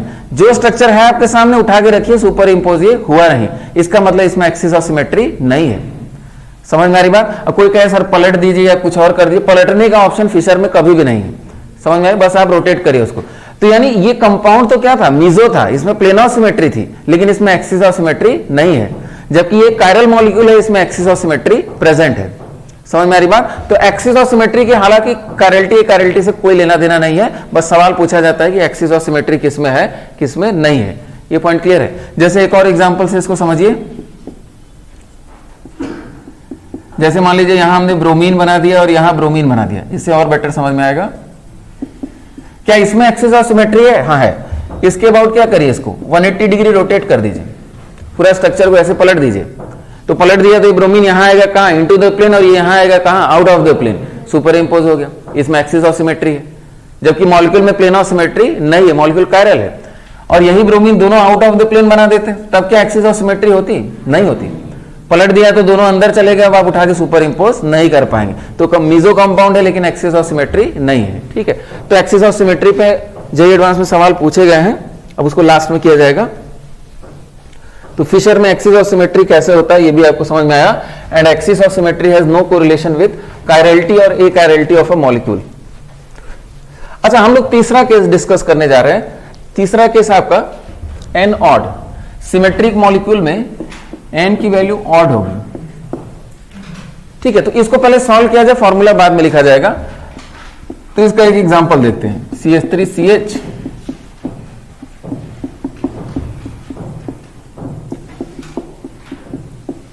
ये आपका एग्जांपल हो गया।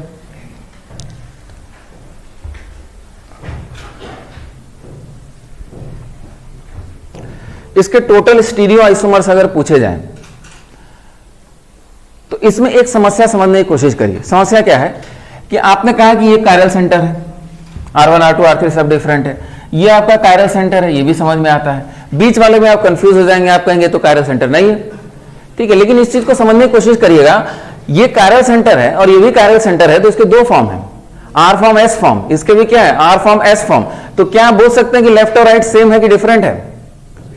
नहीं, लेफ्ट और राइट सेम भी हो सकता है और डिफरेंट भी हो सकता है। समझ में आ रही बात? क्योंकि ये दोनों ही क्या है, कायरल सेंटर है। अगर कायरल सेंटर नहीं होता तब तुम सीधे सीधे बोलते हैं कि क्या है, अलग है।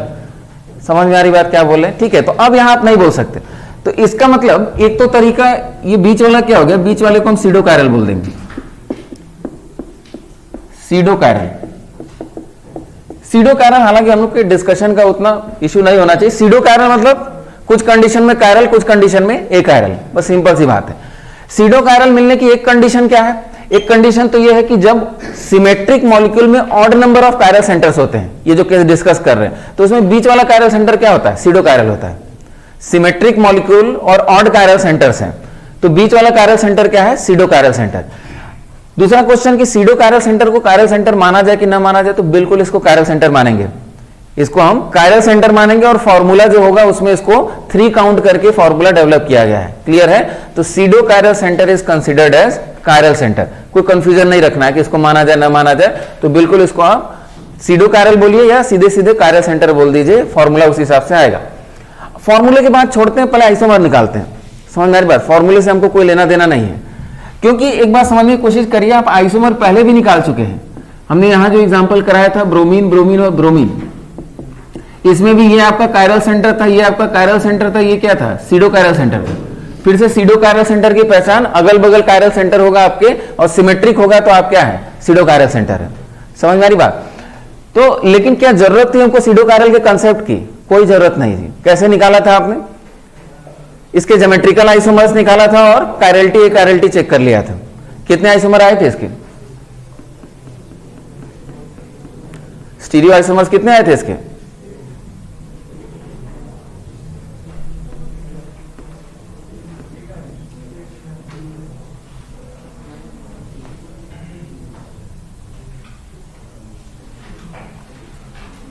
भाई पढ़े लिखेंगे नहीं तो बहुत समस्या होगी, ठीक है। जे एडवांस के क्वेश्चन भी करने हैं, समय भी इतना कम है, ठीक है। 8 क्लास में पढ़ाना था, न जाने कितनी क्लास हो गई, ठीक है। दबाव इतना ज्यादा है कि फिनिश करिए, ठीक है। और छोड़ सकते नहीं, क्या छोड़ दे, ठीक है। लास्ट के आईटीआई क्वेश्चन होंगे ही नहीं तो फिर पढ़ाने का मतलब क्या है, ठीक है। तो टाइम जा रहा है तो आप थोड़ा अलर्ट होकर बताइए तुरंत कि हाँ थोड़ा आप भी इन्वॉल्व होइए, तो थोड़ा हम तेजी से पढ़ाएं, ठीक है। ऑनलाइन जाने में स्पीड भी कॉम्प्रोमाइज होती है, खुद ही को पढ़ा रहे पता नहीं क्या, समझे में नहीं आ रहा, ठीक है। हाँ बताइए। बहुत मूर्ख है भाई। 2 कैसे होगा? इसके स्टीरियो आइसोमर्स की अगर बात करें तो ज्योमेट्रिकल ही आपने 3 निकाले थे। कैसे 3 निकाले थे? उसके लिए कुछ करना नहीं, सब सेम साइड, ये दोनों एक तरफ, ये अपोजिट साइड, और 2 लगातार एक तरफ, एक अपोजिट साइड। अरे इतना तो कॉमन सेंस भगवान दिए हैं। 2 लगातार एक साइड करेंगे, एक अपोजिट साइड करेंगे तो वो कायरल होगा और उसकी मिरर इमेज बना लेंगे, तो टोटल 4 बना था। अब पता नहीं आपको कितना समझ में आया, ठीक है। तो टोटल 4 बनेगा। फिर से समझने की कोशिश करिए, इन तीनों को अप अप अप बना लीजिए, प्लेन ऑफ सिमेट्री मिलेगी, वो मीजो होगा। इन दोनों को अप बनाइए, इसको डाउन बनाइए, मीजो मिल जाएगा। इन दोनों को अप बनाइए, इसको डाउन बनाइए, एलिमेंट ऑफ सिमेट्री नहीं मिलेगी, तब वो क्या हो जाएगा, कायरल हो जाएगा। तो मिरर इमेज बना दीजिए, 4 हो गया। कोई फॉर्मूला की जरूरत नहीं थी, हमारा आंसर तो आ ही रहा था। और ना ये जानने की जरूरत थी कि सीडो कायरल है कि क्या है, ये समझ में आ रही बात, ठीक है। तो सीडो कायरल जानना ना जानना उससे कोई फर्क नहीं पड़ता है। यहां देखा जाए कैसे बनाया जाए, तो यहां बस आपको कॉम्बिनेशन बैठाना है। ये देखिए, जैसे हमको मीजो बनाना, पहले मीजो का काम कर लेते हैं, हमको पता है मीजो मिलने जा रहा है। अच्छा, सिमेट्रिक एक चीज पहचानिएगा, जैसे हमने यहां NO2 बना दिया, तो ये क्या सिमेट्रिकल है कि अनसिमेट्रिकल? सिमेट्रिकल है, ऑब्वियस सी बात है, बीच में है, तो बीच में है तो क्या है, सिमेट्रिकल है। समझ में आ रही बात? ये आपका प्योरली कॉमन सेंस होगा कि ये सिमेट्रिकल मॉलिक्यूलर फॉर्मूला है। क्या इसमें मीजो मिलेगा? बोलिए। तो बिल्कुल इसमें मीजो मिलने जा रहा है, कोई फर्क नहीं पड़ने जा रहा है, इसमें मीजो मिल जाएगा, ठीक है। हाँ, यही NO2 यहां बना दिए होते तो अनसिमेट्रिकल हो जाता, ठीक है। तो सिमेट्रिकल अनसिमेट्रिकल मॉलिक्यूलर फॉर्मूला, अब उस पर हम क्वेश्चन नहीं करने जा रहे, वो आपका समझ जाएंगे। तो मीजो बनाना है, तो एक तो ये हो गया मीजो। दूसरा मीजो क्या हो जाएगा? दूसरा मीजो आपका, एक ब्रोमीन इधर बना दिया, 2 ब्रोमीन आपने इधर बना दिया, ये आपका क्या हो गया, मीजो हो गया। ये समझ में आया? अच्छा, बाकी स्ट्रक्चर्स फिल कर लिया जाएगा। अभी ऑप्टिकली एक्टिव अगर बनाना होता तो हम 2 ब्रोमीन को एक साइड बनाते और 1 ब्रोमीन को इधर बना लेते। अब हमको ये प्लेन ऑफ सिमेट्री नहीं दिख रही, समझ में आ रही बात? तो लॉजिकली तो यही आपके पास 3 पॉसिबिलिटी है। ये पॉइंट समझ में आ रही बात? लॉजिकली क्या है, यही 3 पॉसिबिलिटी, इसके अलावा कोई पॉसिबिलिटी आपके पास है नहीं। ठीक है, अगर आप फिशर समझ गए हैं तो बाकी आप फिल कर लीजिए। ठीक है, बाकी हमने यहां क्या बना दिया, सपोज मिथाइल मिथाइल बना दिया और यहां एच एच एच बना दिया, ये आपको प्लेन ऑफ सिमेट्री मिल गई। ठीक है, यहां क्या बना दिया आपने भाई, मिथाइल मिथाइल हम फिक्स रखेंगे, इसको चेंज करेंगे ही नहीं। ठीक है, बाकी आप हाइड्रोजन फिल कर लीजिए। अभी भी क्या आपको दिख रहा है, प्लेन ऑफ सिमेट्री दिख रही है। कंपाउंड क्या है, मीजो है। क्लियर है? इसमें देखा जाए आप यहाँ हाइड्रोजन हाइड्रोजन, यहाँ मिथाइल मिथाइल बना लीजिए। मिथाइल मिथाइल को हम फिक्स रखेंगे। अब ये प्लेन ऑफ सिमेट्री हमको नहीं दिख रही है, यानी मिरर इमेज बना लिया जाए। तो मिरर इमेज बना लिया हमने। यहां आपका H B R B R H H और यहां आपका मिथाइल मिथाइल। इसके अलावा कोई भी पॉसिबिलिटी नहीं आने जा रही, कोई पॉसिबिलिटी नहीं होगी। ठीक है, जिस लॉजिक पे आपने काम किया कि भाई तीनों ब्रोमीन एक तरफ, 2 ब्रोमीन सिमेट्रिक वाले एक तरफ, एक अपोजिट साइड, दोनों मीजो हो जाएंगे। दोनों डिफरेंट है, ये दोनों डिफरेंट है, ये समझ में आ रहा है? ये दोनों सेम नहीं है, दोनों डिफरेंट है, लेकिन दोनों मीजो है। ठीक है, और ये कायरल हो गया, उसकी मिरर इमेज बना लिया। एक बार बना लीजिए, फिर समझते हैं।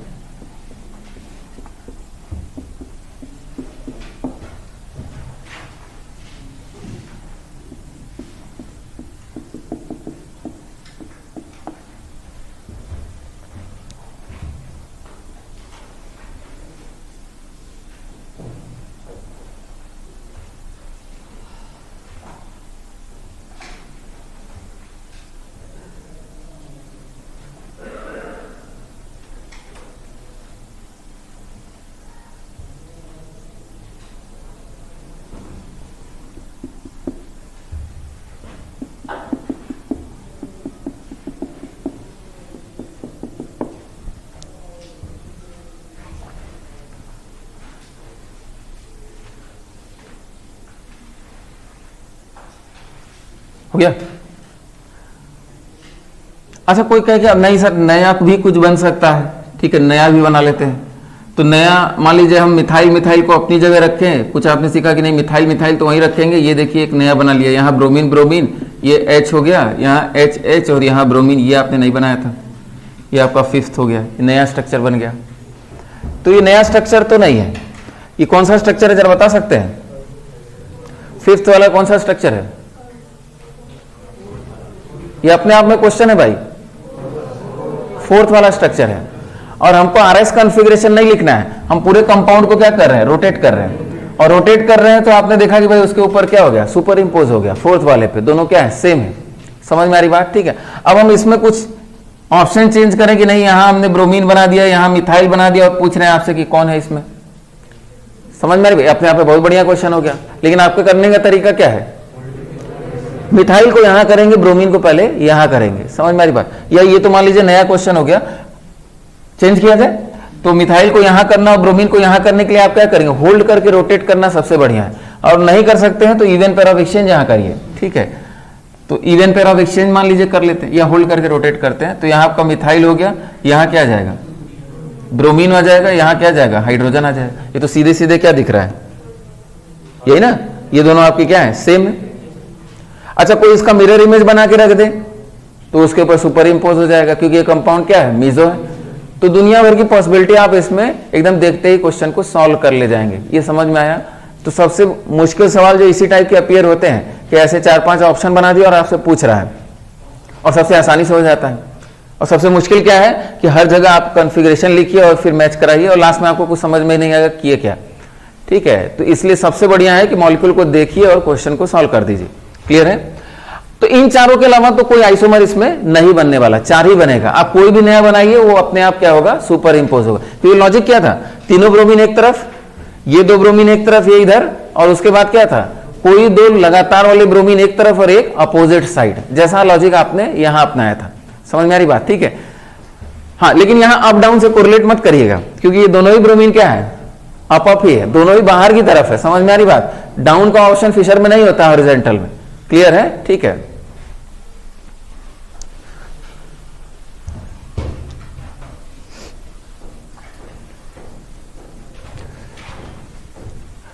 सभी लोगों ने रोटेट करने वाली बात सीख ली ना।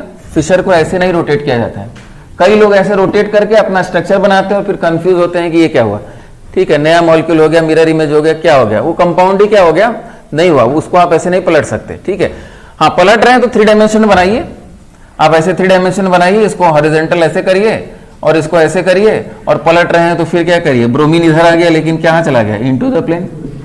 लेकिन कभी इसकी जरूरत थोड़ी नहीं पड़ेगी कि आप ऐसे भी कर रहे हैं इसको। ठीक है, अच्छा फॉर्मूले की अगर बात किया जाए तो फॉर्मूले में टोटल स्टीरियो आइसोमर्स आ जाते हैं 2 की पावर n-1। जरा चेक भी कर लिया जाएगा तो 2 की पावर 3-1, यहां n की वैल्यू क्या हो जाएगी, 3 हो जाएगी। Pseudo chiral centre is considered as chiral centre, कोई कंफ्यूजन मत रखिएगा। तो कितना हो जाएगा, 2 की पावर 2 4 आ गया, टोटल आइसोमर्स कैलकुलेट कर लिया।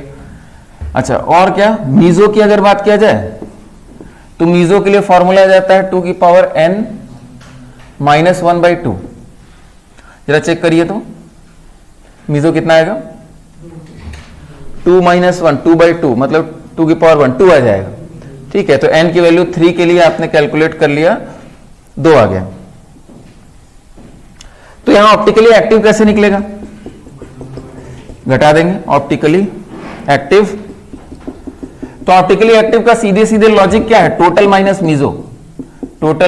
मीजो। उसके लिए भी लोग लेकिन फॉर्मूला याद करने लगते हैं, 2 की पावर n-1 माइनस 2 की पावर n-1/2। ये समझ में आ रहा है, कोई याद करने की जरूरत नहीं। तीसरा फॉर्मूला, ठीक है, 2 की पावर n-1 टोटल दे रहा है और ये क्या दे रहा है, मीजो दे रहा है, तो मीजो टोटल में से मीजो को घटा लीजिए, वो ऑप्टिकली एक्टिव बन जाएगा। अब फॉर्मूला रटने का जिसको शौक है, ये 2 से डिवाइड करके एक और फॉर्मूला बना लिया, नंबर ऑफ रेसिमिक पेयर। समझ में आ रही बात, नंबर ऑफ रेसिमेट्स का भी फॉर्मूला रट लिए। सब फॉर्मूला रट लेंगे लेकिन आईटी के सवाल नहीं होंगे इससे, समझ नहीं, ये फॉर्मूला आपको याद रहेगा। ठीक है, क्यों, क्योंकि आप कंफ्यूज हो जाएंगे कि ऐसा ही ज्योमेट्रिकल में पढ़ा था। ठीक है, कौन ज्योमेट्रिकल का है कौन ऑप्टिकल का है, कभी याद नहीं रहेगा। ठीक है, क्या याद रहेगा, जैसे बनाया है वो हमेशा याद रहेगा, तुरंत कर ले जाएंगे। ठीक है, उससे ज्यादा जरूरत नहीं पड़ेगी आप।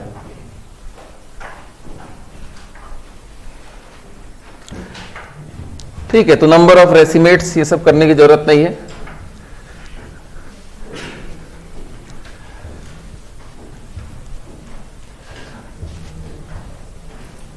क्वेश्चंस लिखिए, calculate total stereo isomers, calculate total stereo isomers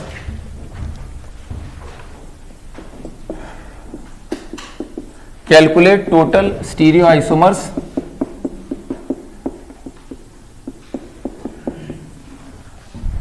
अब जो सबसे आसान केस है उनको पहले एक तरफ किया जाए, जो सिमेट्रिकल होंगे, सॉरी अनसिमेट्रिकल होंगे।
अच्छा, ये सभी अनसिमेट्रिकल केस है, बड़ा आसान। तो अनसिमेट्रिकल में जो फॉर्मूला है वो सीधा सीधा क्या है, 2 की पावर n, और यहां n स्टीरियो सेंटर होगा। समझ में आ रही बात, जो जो आपने स्टीरियो सेंटर्स पढ़े हैं सब आपका हो जाएगा stereo centre. Wherein is stereo centre. जब ज्योमेट्रिकल ऑप्टिकल सब आने लगेगा तो स्टीरियो सेंटर की बात करिएगा, ठीक है। तो जरा बताइए यहाँ कितने स्टीरियो सेंटर हैं? तो एक तो ज्योमेट्रिकल सेंटर है, एक क्या है, कायरल सेंटर है। दो स्टीरियो सेंटर है, तो आइसोमर्स कितने हो गए? 2 की पावर 2 इक्वल्स टू 4 हो गए, 4 आइसोमर्स हो गए। अब अगला क्वेश्चन इसमें है कि 4 आइसोमर्स कैसे 4 आइसोमर्स? हमको फॉर्मूला नहीं पता है, लेकिन एक्सप्लेन करिए कैसे आइसोमर्स हुए 4। तो एक तरीका ये समझाने का है कि सर सिस हो गया, ट्रांस हो गया, एक आर हो गया, एक एस हो गया। समझ में आ रही बात? एक सिस हो गया, एक ट्रांस हो गया, एक आर हो गया, एक एस हो गया। ऐसे कभी नहीं समझाएंगे। समझ में आ रही बात? ये गलत हो गया भाई। एक सिस हो गया, एक ट्रांस हो गया, एक आर हो गया, एक एस हो गया, इसका कोई लॉजिक नहीं बना, कोई सेंस नहीं बना। समझ में आ रही बात? आप कहेंगे कि इसमें जब ये सिस होगा तो इसमें कायरल सेंटर की दो पॉसिबिलिटी, आर हो सकता है, एस हो सकता है, और ट्रांस होगा तो दो पॉसिबिलिटी आर और एस हो जाएगा। मतलब हम अगर लिखना चाहें तो हम ऐसे लिख सकते हैं, सिस में आर कॉन्फ़िगरेशन, उसकी मिरर इमेज क्या हो जाएगी? सिस में एस कॉन्फ़िगरेशन। ट्रांस में आपका आर कॉन्फ़िगरेशन और उसकी मिरर इमेज क्या हो गई? ट्रांस में एस कॉन्फ़िगरेशन। आप हमेशा ऐसे एक्सप्लेन करेंगे। ये पॉइंट समझ में आया?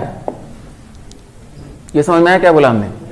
ये वही बात हुई, सिस की मिरर इमेज, ट्रांस की मिरर इमेज। बना क्यों रहे हैं? क्योंकि उसमें कायरल सेंटर है। समझ में आ रही बात? तो सिस में आर, उसकी मिरर इमेज सिस का क्या हो जाएगा? एस हो जाएगा। ट्रांस आर और उसकी मिरर इमेज क्या हो जाएगी? ट्रांस एस हो जाएगी। तो कभी ऐसे नहीं बोलना कि सर सिस ट्रांस और आर और एस 4 हो गया। समझ में आ रही बात? यह बोल सकते हैं कि सिस डेक्स्ट्रो फॉर्म का हो सकता है, लेवो फॉर्म का हो सकता है, या ट्रांस डेक्स्ट्रो फॉर्म का हो सकता है, या लेवो फॉर्म का हो सकता है, because of this chiral centre. ये पॉइंट मेरे ख्याल से आपको क्लियर हुआ, ठीक है। यहां बताइए, यहां एक और चीज समझने की कोशिश करिएगा कि इसके आइसोमर्स 2 की पावर इक्वल्स टू 4 हो गए, 2 की पावर 2 इक्वल्स टू 4 हो गया। अब यहां कुछ लोग कंफ्यूजन क्या होता है कि सर ये कायरल सेंटर है, ये कायरल सेंटर है, और ये देखिए आपने पहले बताया था कि ये ज्योमेट्रिकल सेंटर है। समझ में आ रही बात? तो ज्योमेट्रिकल सेंटर है, वो भी स्टीरियो सेंटर है, तो 2 की पावर 3 8 हो गया। नहीं, जब आप इसका आइसोमर बनाते हैं तो उसमें ऑलरेडी आपने उसको इंक्लूड कर लिया है। समझ में आ रही? जब आइसोमर बनाया तो सिस बनाया, ट्रांस बनाया, सिस की मिरर इमेज, ट्रांस की मिरर इमेज, बना तो 4 ही ना। समझ में आ रही बात? तो बनाने के दौरान ही आपने सिस ट्रांस तो बनाया था। समझ में आ रही बात? जब आप यहाँ आर और आर की पॉसिबिलिटी लिख रहे हैं तो वो 3 डायमेंशन में लिख रहे हैं ना। समझ में आ रही बात? तो उसमें कोई ना कोई कॉन्फ़िगरेशन तो होगा इसका, सिस या ट्रांस का। समझ में आ रही बात? तो आप इसको सर्किल करके एक और माउथ काउंट कर लीजिएगा। तो आप इसको सिंपली क्या बोलेंगे? इसमें स्टीरियो सेंटर 2 है, ठीक है, 3 स्टीरियो सेंटर की बात मत करिएगा, ठीक है। ज्योमेट्रिकल इसमें इंक्लूडेड हो चुका है। ये पॉइंट क्लियर है? तो जब दोनों कायरल सेंटर्स को इंक्लूड कर लिया तो ज्योमेट्रिकल ऑलरेडी इंक्लूड हो चुका है, 2 की पावर 2 4। और ये सब मतलब नहीं, हमको क्या मतलब है? सिस, ट्रांस, और सिस की मिरर इमेज और ट्रांस की मिरर इमेज। या अनसिमेट्रिकल है तो ऐसे भी बोल सकते हैं कि R R configuration, S S configuration, R S configuration, और इसका mirror image S R configuration. ये समझ में आया भाई? इसका कॉन्फ़िगरेशन बनेगा ना, ठीक है। आर आर कॉन्फ़िगरेशन होगा तो मिरर इमेज क्या होगा? एस एस कॉन्फ़िगरेशन हो जाएगा। तो इसके चारों तो आपने बना ही लिए, तो अलग से फिर सिस ट्रांस भी मत बोल दीजिएगा। इसमें सिस ट्रांस ऑलरेडी क्या है? इंक्लूडेड है। सबको क्लियर है? हाँ, यहां बताइए तब डायरेक्ट 2 की पावर,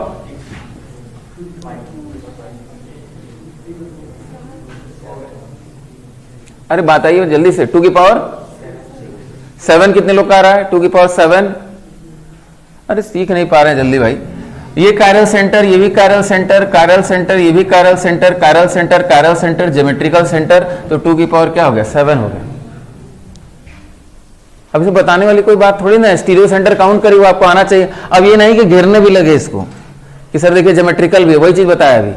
कायरल सेंटर आपको दिख गया, ज्योमेट्रिकल उसमें ऑलरेडी इंक्लूडेड है, साइक्लिक सिस्टम है पर्टिकुलरली, ठीक है।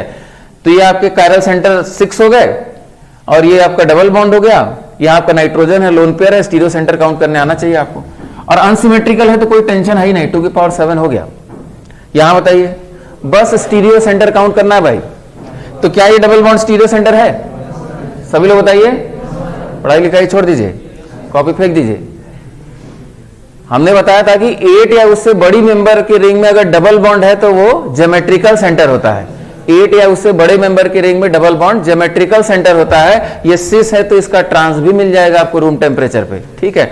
तो ये भी स्टीरियो सेंटर है, ये कायरल सेंटर है, ये भी कायरल सेंटर है, ये ज्योमेट्रिकल सेंटर है, ये भी ज्योमेट्रिकल सेंटर है। तो 1 2 3 4 5, 2 की पावर क्या हो गया? 5 हो गया। कितने लोग का आ गया था 2 की पावर 5? चलिए पूरा एक असाइनमेंट है इस पे, number of stereo isomers calculate करने का, उसको कर लीजिएगा। ठीक है, नेक्स्ट क्लास में और सवाल करेंगे और ITRs क्वेश्चंस करेंगे। ठीक है।